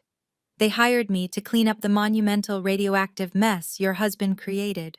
I turned to address my parents, who were standing frozen against the glass windows, looking as if they had just witnessed a murder. My specific mandate from the board is to draft the official press release announcing Julian immediate termination. I explained, my voice sharp and clinical. My agency is currently coordinating directly with the Department of Justice to ensure the board is viewed as cooperating witnesses rather than co-conspirators. We are controlling the narrative. We are painting Julian as a rogue, isolated criminal who deceived his own partners. The board is throwing him completely under the bus, and they paid me $500,000 of legitimate corporate funds to drive it. Julian staggered backward, hitting the edge of the wet bar. The glass in his hand slipped from his grip, shattering against the hardwood floor. The expensive liquor splashed across his polished leather shoes, but he did not even flinch. His entire reality was collapsing in real time. "This is impossible!" Julian gasped, grasping the edge of the counter to keep himself upright. "I am the face of the company. They need me. They cannot survive the client panic without me. I am the one who brings in the capital." "You do not bring in capital, Julian. You steal it," I fired back, stripping away his last shred of delusion. "And you are no longer the face of the company. You are a liability that is currently being liquidated. You thought you were the smartest person in every room you walked into. You thought you could charm your way through federal financial crimes because you wear a tailored suit and have the right complexion. You looked down on my career because I clean up messes. But you failed to realize that when a mess gets big enough, the person holding the mop holds all the power." My grandfather chuckled, a low, dark sound that vibrated with immense satisfaction. He leaned forward on his cane, addressing my parents directly. "Do you see the difference now, Marcus?" my grandfather asked his son, his voice dripping with righteous judgment. "You and Patricia drained your daughter trust fund, committed a federal felony, and handed $2 million to a sinking criminal just so you could feel like you belonged in high society. Meanwhile, the actual high society, the real corporate board of directors, just paid your daughter $500,000 in clean legal money to put a bullet in his career. They recognized her value, you ignored it, and now you get to burn with him." My father looked at the watermarked contract resting on the glass table. He looked at Julian, who was shaking, unable to form a coherent sentence. Then my father looked at me. For the very first time in my 32 years of life, the look he gave me was not disappointment. It was absolute, unadulterated terror. He finally realized that the daughter he had treated like a peasant had been holding the crown the entire time. "What about the $2 million?" my mother cried out, her voice cracking into a hysterical shriek. "Julian, the money we wired you yesterday. You promised it would secure your position. You promised it would clear the hurdle." Julian slowly turned his head to look at my mother. His eyes were hollow, devoid of the charming sparkle he had weaponized against her for years. "He cannot give it back to you, Patricia," I said, answering for him. "I told you that holding account is monitored by the FBI. If he touches that money, he goes to jail tonight instead of Monday. He took your money knowing it was a lost cause. He let you steal from me because he is a parasite who will drain anyone dry just to buy himself a few more hours of fake luxury." The security guards Julian had called earlier finally stepped out of the private elevator and into the foyer. There were 3 of them, large men in tactical suits. They scanned the room, taking in the shattered glass on the floor, the crying women, and Julian leaning weakly against the bar. "Mr. Sterling," the lead guard said, stepping forward, "we received a call about unauthorized individuals on the premises. Do you need us to escort someone out?" Julian opened his mouth to order them to grab me. He raised a shaking finger in my direction, but his voice failed him. He looked at the crisis management contract on the table. He looked at the cold, predatory calculation in my eyes. He realized that if he escalated this to the authorities right now, I would simply hand the responding officers the federal indictment file resting in my manila envelope. I turned to the lead security guard and offered a polite, professional smile. "There has been a slight misunderstanding, gentlemen," I said, taking total command of the room. "Mr. Sterling is experiencing a severe personal crisis and is no longer in a position to give orders regarding this property. In fact, you should probably stand by. I believe the authorities will be arriving shortly, but it will not be for trespassing. The guards exchanged confused glances, but the absolute authority in my voice kept them firmly planted in the foyer. They could read the power dynamic shifting. They recognized that the man leaning against the bar was no longer the master of the house. I turned my attention back to Julian, preparing to deliver the final crushing sequence of my strategy. The board had fired him, his reputation was dead, but the legal hammer had not even begun to swing. I reached into the heavy manila envelope one last time. The thick textured paper of the final document scraped against the rough edges of the folder as I pulled it free. This was not a corporate contract or a bank ledger. It was a formal, multi-page legal document topped with the unmistakable imposing seal of the Federal Bureau of Investigation. I held it up, letting the harsh light of the chandelier catch the federal insignia. "This is a courtesy copy of the sealed federal indictment," I announced, pivoting my body so that the remaining VIP guests could see exactly what I was holding. The real estate developer, the hospital board member, and the law firm partners had been hovering near the edges of the room, paralyzed by the sheer shock of the unfolding drama. Now their eyes were glued to the document in my hand, their expressions shifting from morbid curiosity to absolute self-preserving terror. My firm was provided this copy under a strict non-disclosure agreement with the Department of Justice. I explained, my voice echoing with terrifying authority. "We need to prepare the corporate narrative for the moment this goes public. The federal magistrate signed off on these warrants yesterday afternoon. Julian Sterling is not just being fired. He is being indicted on 34 counts of securities fraud, wire fraud, and money laundering." Julian let out a pathetic, strangled sound. He reached out blindly, his hand grasping at the empty air, as if he could physically pull the words back into my mouth. I turned my attention directly to the VIP guests. They were the very people Julian had invited here to swindle the marks he needed to secure his desperate $2 million lifeline. I looked at the older woman who sat on the regional hospital board.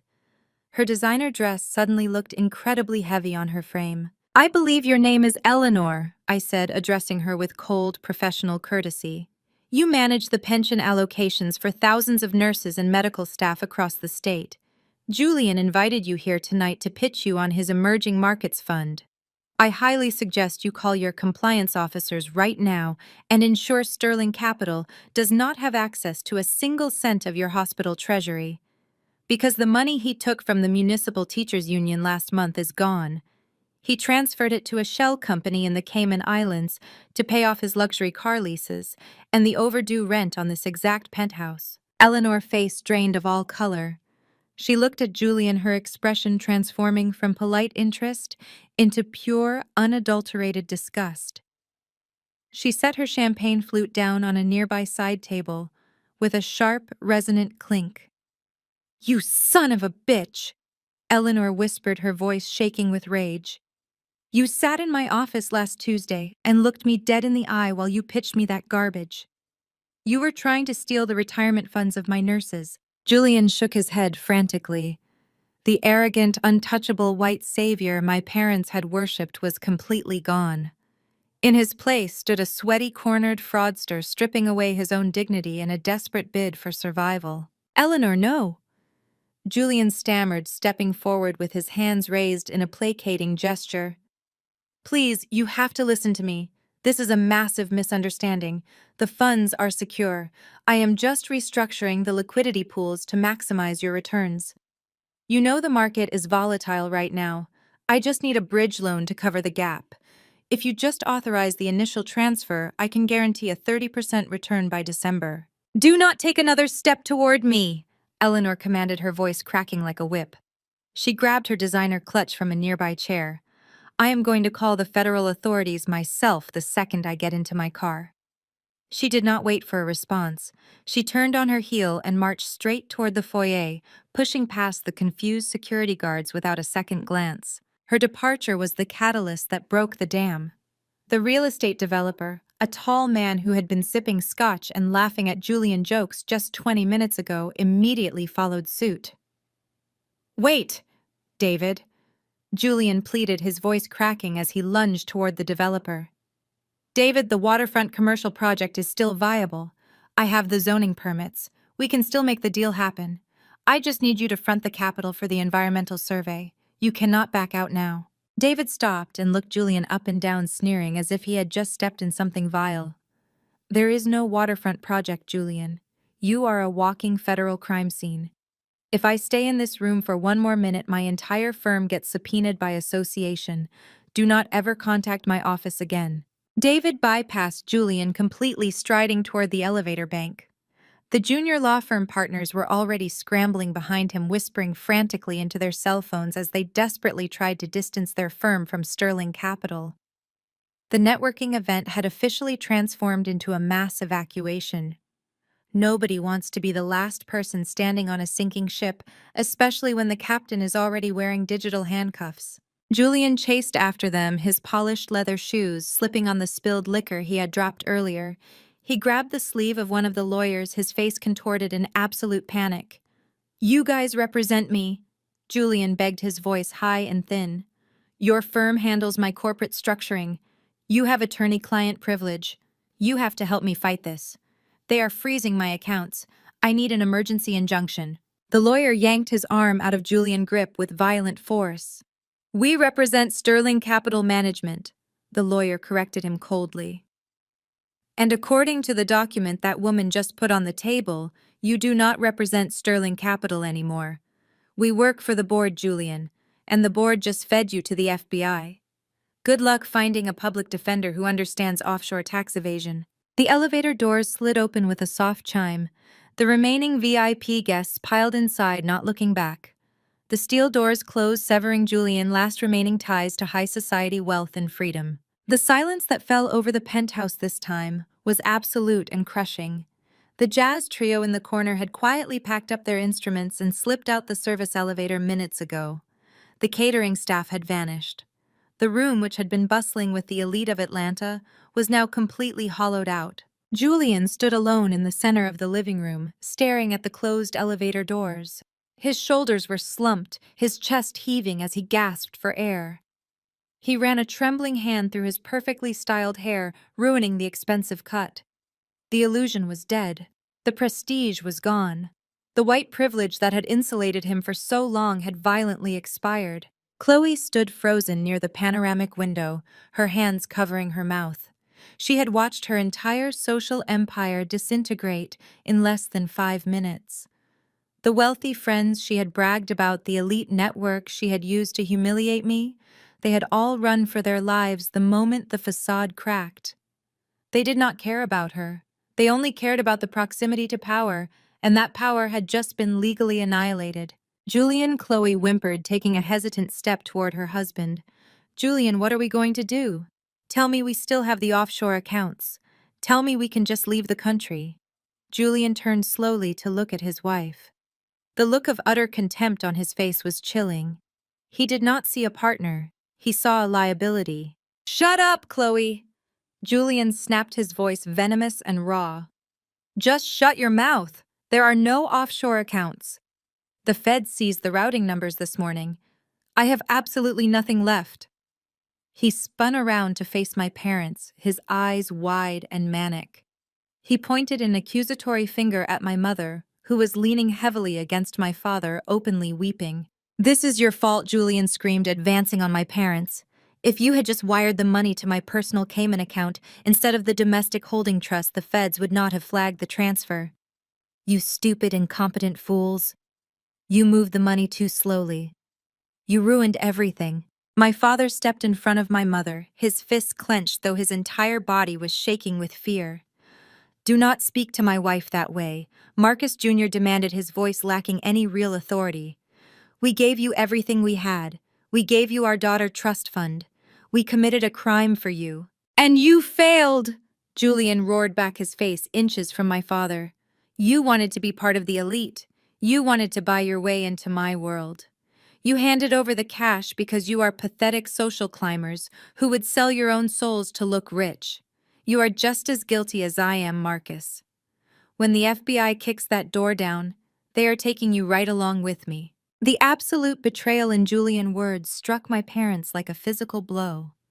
The man they had worshipped, the son-in-law they had prioritized over their own flesh and blood, was now actively threatening to throw them to the federal wolves to save his own skin.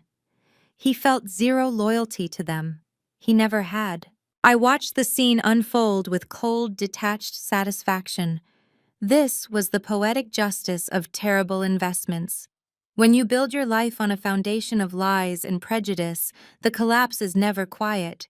It is a spectacle of mutual destruction. I stepped forward, picking up the crisis management contract from the glass table. I folded it neatly and slipped it back into the manila envelope. I had completed the first phase of the operation. Julian was socially and professionally dead. The VIPs were gone. The board had fired him. The FBI was en route. But I was not finished. The most important reckoning was still waiting to be delivered. I turned my gaze away from the pathetic, hyperventilating fraud in the center of the room and locked eyes directly with the people who had actually stolen from me. I shifted my gaze from the hyperventilating, ruined man in the center of the room and looked directly at my sister. Chloe was staring at her husband as if he had just mutated into a monster right before her eyes. The man who was supposed to be her golden ticket to high society had just screamed in our parents' faces and openly admitted he was a cornered federal criminal.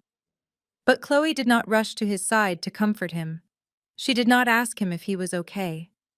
In the face of absolute catastrophic ruin, Chloe reverted to the only survival tactic she actually understood. She found someone else to blame. She pivoted sharply, her expensive silk gown whipping around her ankles, and marched straight toward our mother. "How could you be so utterly useless?" Chloe shrieked. Her voice reached a pitch so high and shrill that it made the crystal glasses on the nearby wet bar vibrate. "You had one job. You just had to move the money. Julian told you exactly what to do and you ruined my entire life." Patricia reached out, her hands shaking uncontrollably as she tried to placate her furious golden child. "Chloe, sweetie, please listen to me. We tried our best. We did exactly what he asked. The bank put a security hold on the transfer. We pushed it through as fast as we could." Chloe slapped our mother's hands away with violent, ungrateful force. "Do not touch me. You promised me this was handled. You promised me I would not lose my house or my status. Now all my wealthy friends are gone, my husband is going to federal prison, and I have absolutely nothing. You destroyed me." Having exhausted her rage on our parents, Chloe spun around, her wild mascara-stained eyes locking onto my grandfather. She saw the silver-handled cane. She saw the stoic patriarch of the Davenport family. Most importantly, she saw a walking, breathing bank vault. She rushed toward him, her heels sinking deeply into the plush white rug. She stopped just inches away from him, clasping her hands together against her chest in a posture of desperate theatrical prayer. "Grandpa Marcus, you have to fix this," Chloe pleaded. Tears were streaming heavily down her cheeks, completely ruining her perfect camera-ready makeup. "You have billions in liquid capital. $2 million is absolute pocket change to you. Just write a check. You can pay off the federal regulators. You can buy this penthouse right now to keep a roof over my head. You can make this all go away. Please, Grandpa, I am your favorite granddaughter. You cannot let me end up on the street with a criminal husband." Marcus Sr. did not move a single muscle. He looked down at Chloe with an expression of such profound glacial contempt that it practically lowered the ambient temperature in the room. "You are not my favorite granddaughter," he stated, his voice a low, terrifying rumble that carried absolute finality. "You are a spoiled, arrogant child who has spent her entire adult life mocking the only person in this family who actually possesses a work ethic. You stood there 10 minutes ago and insulted Maya. You called her a failure. You tried to have her thrown out by security. And now you expect me to liquidate my hard-earned assets to buy you out of a federal crime scene." He tapped his cane against the hardwood floor once, a sharp, echoing crack. "I built the Davenport legacy through decades of grinding, bleeding, and fighting in a world that desperately wanted to see me fail?" My grandfather continued, his gaze pinning her in place. "I did not build my empire to subsidize a white con artist and a granddaughter who thinks she is entitled to my wealth simply because she breathes. I would not give you a single red cent to buy a glass of water if you were dying of thirst. You made your bed with a thief, Now you get to sleep in a jail cell with him." Chloe let out a devastating, breathless wail. Her knees instantly buckled beneath her. She collapsed onto the pristine white rug, burying her face in her hands, her shoulders heaving as her entire fabricated universe shattered into dust. Seeing their golden child completely broken on the floor, my parents finally understood the absolute gravity of their situation. The shield of Julian arrogance was permanently gone. Chloe entitlement had failed to save them. The FBI was hovering like a dark, inescapable shadow over the penthouse. My father looked at the manila envelope in my hand, then looked at his father. The sheer, unadulterated terror in his eyes finally broke him in half. Marcus Jr., a man who had spent his entire life obsessed with social standing and looking down on others, dropped heavily to his knees. The thud of his kneecaps hitting the floor was sickeningly loud. A second later, Patricia sank down right beside him, her emerald green designer gown pulled around her on the floor like a deflated parachute. They were kneeling. My parents were actually literally kneeling at our feet. "Dad, please!"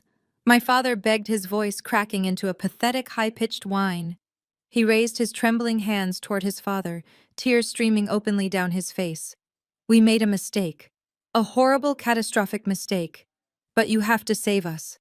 If the FBI traces that wire transfer back to our personal accounts, we are going to federal prison. We will lose the family house. We will lose the cars. The Davenport name will be completely ruined." "Marcus, please listen to him." My mother sobbed, her mascara running down her cheeks in dark, ugly streaks. "We were just trying to help Chloe. We just wanted to make sure she was secure in her marriage. You cannot let them take us away in handcuffs. The public humiliation will literally kill me. Think of the family honor. Think of the legacy you built." I stepped forward, positioning myself directly between my kneeling parents and my grandfather. I looked down at them from my towering height, my midnight blue trench coat framing me like a judge about to deliver a final sentence. "The Davenport name is not going to be ruined," I said, my voice slicing effortlessly through their pathetic, echoing sobs. "Because I am the one holding it up. I am the one managing the crisis." They looked up at me, their eyes wide with a sudden, desperate flare of hope. They thought my words meant I was going to save them. They thought I was going to use my crisis management firm to cover up their monumental crimes. "Maya, thank God," my mother wept, reaching out to grasp the hem of my trench coat. "You can fix this. You can talk to the federal authorities. You can explain that Julian tricked us. You can get the $2 million back and make this go away. We will do whatever you say." I calmly reached down and peeled her fingers off my coat, dropping her hand back to her side with a look of absolute revulsion. "I am not going to get the money back, Patricia. The money you stole from me is completely gone. You wired it into a federal trap. And I am certainly not going to lie to the FBI to protect two people who actively embezzled my inheritance to fund my sister's fake lifestyle." My father's hopeful expression twisted back into pure, unfiltered terror. "Then what are you going to do?" he gasped, clutching his chest. "Why did you even come here if you are not going to help us?" "I came here to deliver a message," I stated, my eyes locked on his, ensuring he felt the full weight of his impending doom. "You begged Grandpa Marcus to buy this penthouse to save you from humiliation. You begged him to use his money to secure Chloe's future. But you are kneeling in front of the wrong person." I took a slow, deep breath, preparing to drop the final earth-shattering piece of the puzzle directly onto their heads. "Grandpa Marcus does not need to buy this penthouse," I said, letting a cold, lethal smile spread across my face. "Because someone else already did." The sheer confusion on their faces was almost pitiful to witness. My mother blinked rapidly, the heavy false eyelashes she wore fluttering as her mind struggled to process the words I had just spoken. My father remained on his knees, his hands still hovering in the air, looking between me and my grandfather with wide, bloodshot eyes. They were completely paralyzed, unable to bridge the gap between their desperate reality and the terrifying truth I was laying out before them. Grandpa Marcus stepped forward, closing the distance between himself and his kneeling son. He raised his silver-handled cane and brought it down hard against the pristine white rug. The muffled but heavy impact demanded absolute attention. "Get off your knees, Marcus." My grandfather commanded, his voice a low, thunderous rumble that vibrated with decades of hard-earned authority. Stand up. You are embarrassing the name I gave you.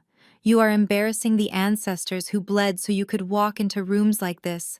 Stand up before you make me sick. My father flinched as if he had been physically struck. He scrambled to his feet, his limbs shaking so violently he had to lean against a nearby accent table just to stay upright. My mother followed, pulling herself up from the floor, her emerald green gown now wrinkled and stained with spilled champagne. They stood together, looking like two reprimanded children called into the principal office, completely stripped of their arrogant high society facade. "You came to me begging for salvation," Grandpa Marcus said, his dark eyes locking onto his son. "You want me to open my checkbook and buy this penthouse to cover up your monumental stupidity. You want me to save Julian from the consequences of his own federal crimes so you do not have to face the social humiliation of your country club friends finding out you married your daughter off to a con artist." My father swallowed hard, his Adam apple bobbing visibly in his throat. "Dad, please. It is not just about the social humiliation. It is about Chloe. She is going to lose everything. She is going to be on the street. She is going to learn how the real world works." My grandfather corrected him mercilessly. "She is going to learn that wealth is not something you marry into by blinding yourself to the truth. But let us talk about this penthouse. Let us talk about this magnificent $10 million glass cage that Julian has been using to blind you all." Grandpa Marcus turned his gaze toward Julian, who was still leaning weakly against the wet bar. Julian looked like a cornered rat, his eyes darting frantically around the room, as if searching for an escape route that did not exist. "You really thought you were a master of the universe, Julian," my grandfather said, his tone dripping with sheer contempt.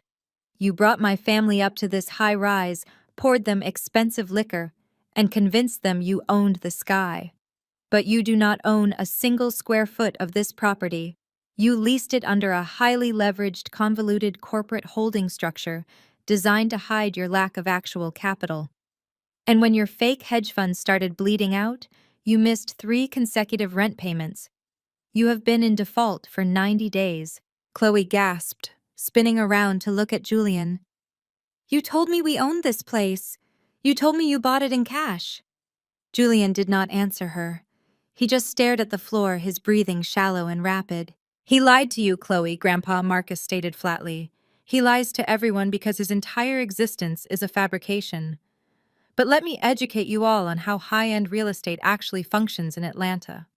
The developer of this residential high-rise relies on massive mezzanine financing to keep these ultra-luxury units afloat. When tenants like Julian inevitably default on their exorbitant leases, the developer has to answer to their primary creditors to avoid their own bankruptcy." My grandfather took another step forward, planting himself in the dead center of the living room. He exuded absolute, terrifying control. "And who do you think holds the primary mortgage debt for this entire building?" he asked, looking directly at my father. "Who do you think underwrote the loans that built this very floor you are standing on?" My father's eyes widened in sudden, horrifying realization. "Davenport Holdings," he whispered, his voice trembling. "Precisely," Grandpa Marcus said, a grim, satisfied smile touching the corners of his mouth. "I have owned the paper on this building since before Julian even signed the lease. I approved the development loans. I watched him bring my granddaughter up here, parading her around like a trophy, feeding my own son and daughter-in-law. Delusions of grandeur, all while he was actively defaulting on the debt he owed to my subsidiary company. He has been living in my house this entire time." The revelation hit the room with the force of a wrecking ball. Julian's arrogant white supremacist illusion of superiority was entirely shattered. He had spent years looking down on our family, treating my parents like gullible peasants, while he was literally a delinquent tenant living on the grace of a black man real estate empire. He was nothing but a squatter in a tailored suit. Patricia let out a desperate, strangled cry. She threw her hands up, stepping toward my grandfather with a renewed, frantic hope. "But that is perfect. Marcus, if you own the debt, you can forgive it. You can cancel the default notices. You can transfer the deed to Chloe. You have the power to fix this right now. If Julian goes to prison, at least Chloe will still have the penthouse. You can save her. Grandpa Marcus slammed his cane down again, shutting her up instantly. I will not lift a single finger to save a man who steals from innocent people, he roared, his voice bouncing off the glass windows. And I will absolutely never use my hard-earned wealth to bail out a son and a daughter-in-law who actively embezzled $2 million from their own child. You handed Maya future to a thief, Patricia. You signed the wire transfer that robbed her blind. Do not ever ask me for mercy. You deserve every ounce of the ruin that is crashing down on you tonight. My mother recoiled, burying her face in her hands as fresh agonizing sobs racked her body. The realization that there would be no patriarchal bailout had completely destroyed her final shred of hope. But even if I wanted to help you, my grandfather continued, his voice dropping back to a cold, clinical cadence. Even if I suddenly lost my mind and decided to forgive the debt on this property, I cannot do it. My father wiped his face with a trembling hand, looking up in sheer confusion. What do you mean you cannot do it? You just said Davenport Holdings owns the primary debt. You own the building. I did own it, Grandpa Marcus corrected him. But keeping toxic assets on my books is bad business. When Julian defaulted, the developer forfeited the collateral to me. I had total control of this penthouse. But as of 48 hours ago, Davenport Holdings no longer owns the debt profile for this specific property. Julian's head snapped up. His eyes, completely devoid of their previous arrogance, were now wide with absolute panic. You sold it. Julian gasped, his voice raspy and weak. You sold the debt. To who? A bank. A collection agency. My grandfather smiled. It was the same lethal, predatory smile I had given Julian just moments before. It was the smile of an apex predator watching its prey realize it is trapped in a cage. I did not sell it to a bank, Julian, Grandpa Marcus said, his tone dripping with dark, poetic justice. I sold it to a highly motivated private third-party buyer, someone who paid the outstanding balance in pure cash and demanded the immediate, irrevocable transfer of the deed and all eviction rights. My father stumbled backward, leaning heavily against the wall for support. Who? Marcus Jr. pleaded, his voice breaking. Who did you sell it to? Grandpa Marcus did not answer. He simply stepped aside, clearing the path between my parents and me. He leaned his weight onto his silver-handled cane and looked at me with immense, undeniable pride. I stood there in my midnight blue trench coat, holding the heavy manila envelope containing their federal doom. I did not say a word immediately. I just watched their terrified eyes slowly shift from my grandfather to me. I watched their brains struggle to process the monumental, catastrophic shift in power that had just occurred. I let the silence stretch, forcing them to marinate in the absolute dread of what was coming next. I took a slow, deliberate step forward, the sharp click of my stiletto heels breaking the suffocating silence. My parents stared at me, their faces contorted in a mixture of disbelief and absolute terror. They were trying desperately to process the impossible equation my grandfather had just laid out. They simply could not compute how the daughter they had systematically discarded could possibly be the executioner standing at the gates of their social destruction. I let a cold, razor-sharp smile spread across my face. It was not a smile of joy. It was a smile of pure, concentrated victory. It is me, I stated. My voice did not need to be loud to command the room.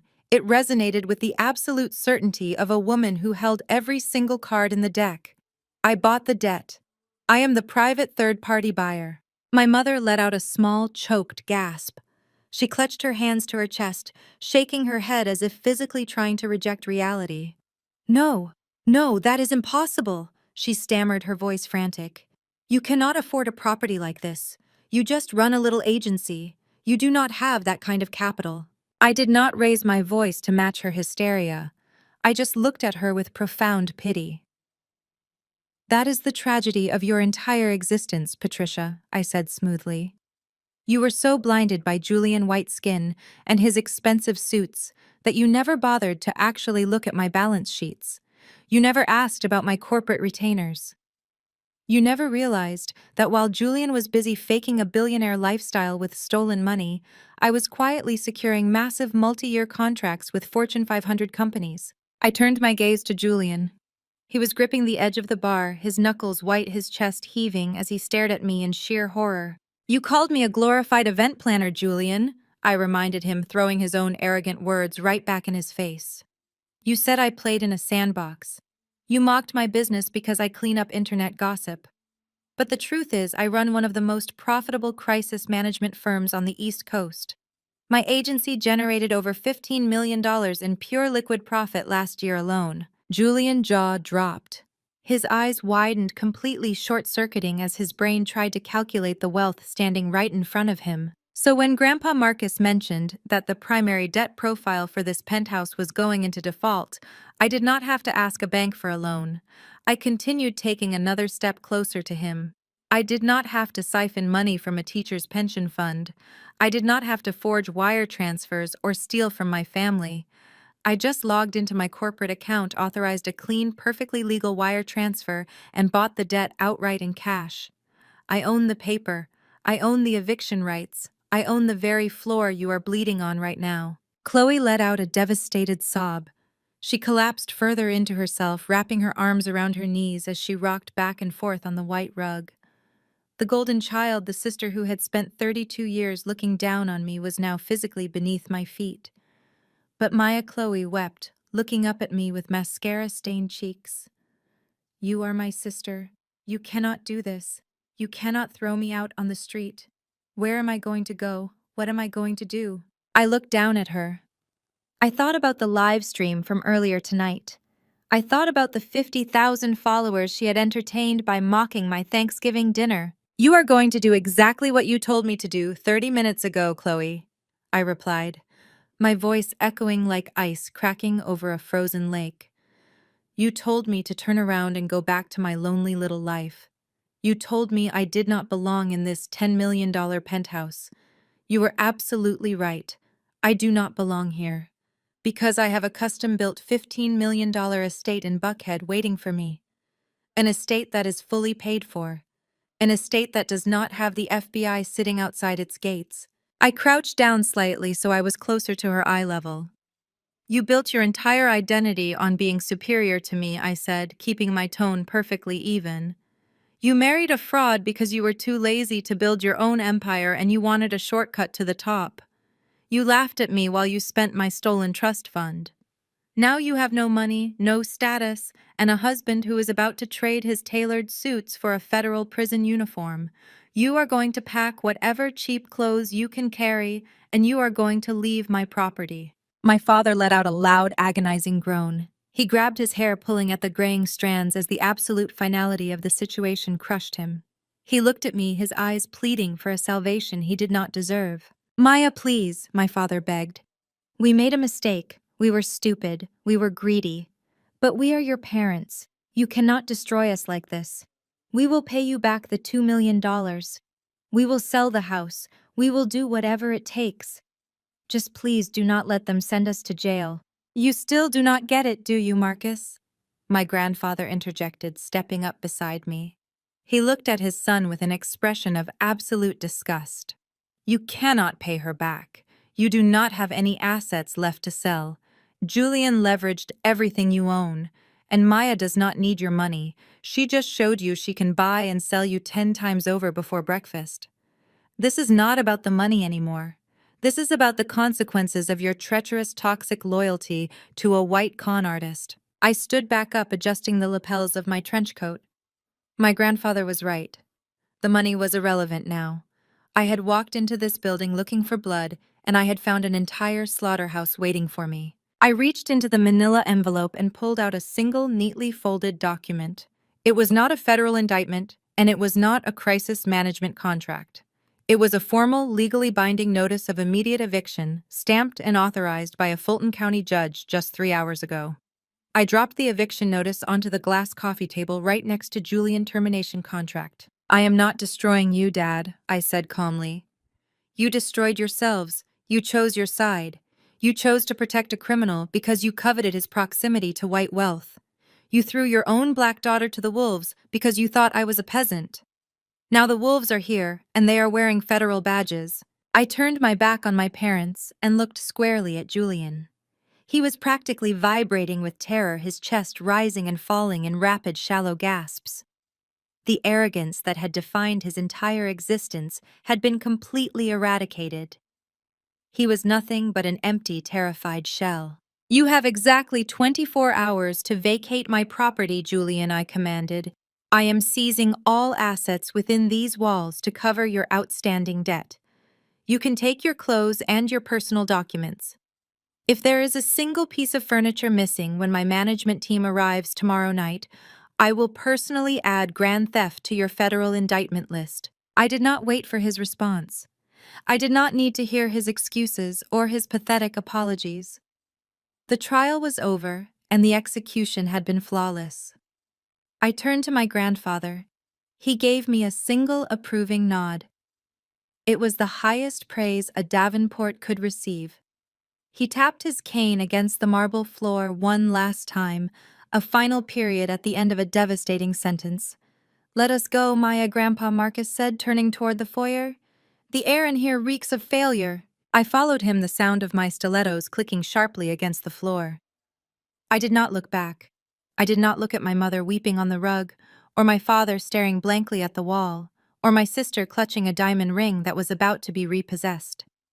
I left them exactly where they belonged, in the wreckage of their own making. As I reached the polished steel doors of the private elevator, my father's desperate voice shattered the heavy silence one last time. "Maya, wait."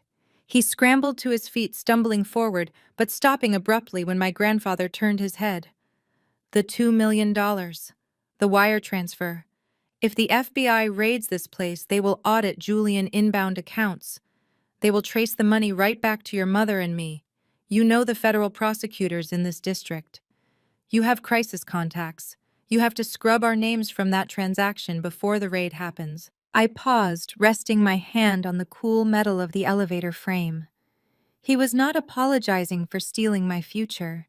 He was only begging me to cover up his sloppy tracks. He still viewed me as a tool to be used for the family convenience, a cleanup crew for their monumental failures. I turned to face him, my expression completely void of mercy. "Scrub your names," I asked, my voice cutting through the room like a perfectly sharpened blade. I reached into the deep pocket of my trench coat and retrieved a small, encrypted black flash drive. "Dad, who do you think handed the federal prosecutors the map to your bank accounts in the first place?" My mother let out a strangled gasp, her hands flying to her throat. Her emerald green gown suddenly looked like a prison uniform. My forensic accountants did not just flag the theft for my personal amusement. I explained, holding the flash drive up to the light.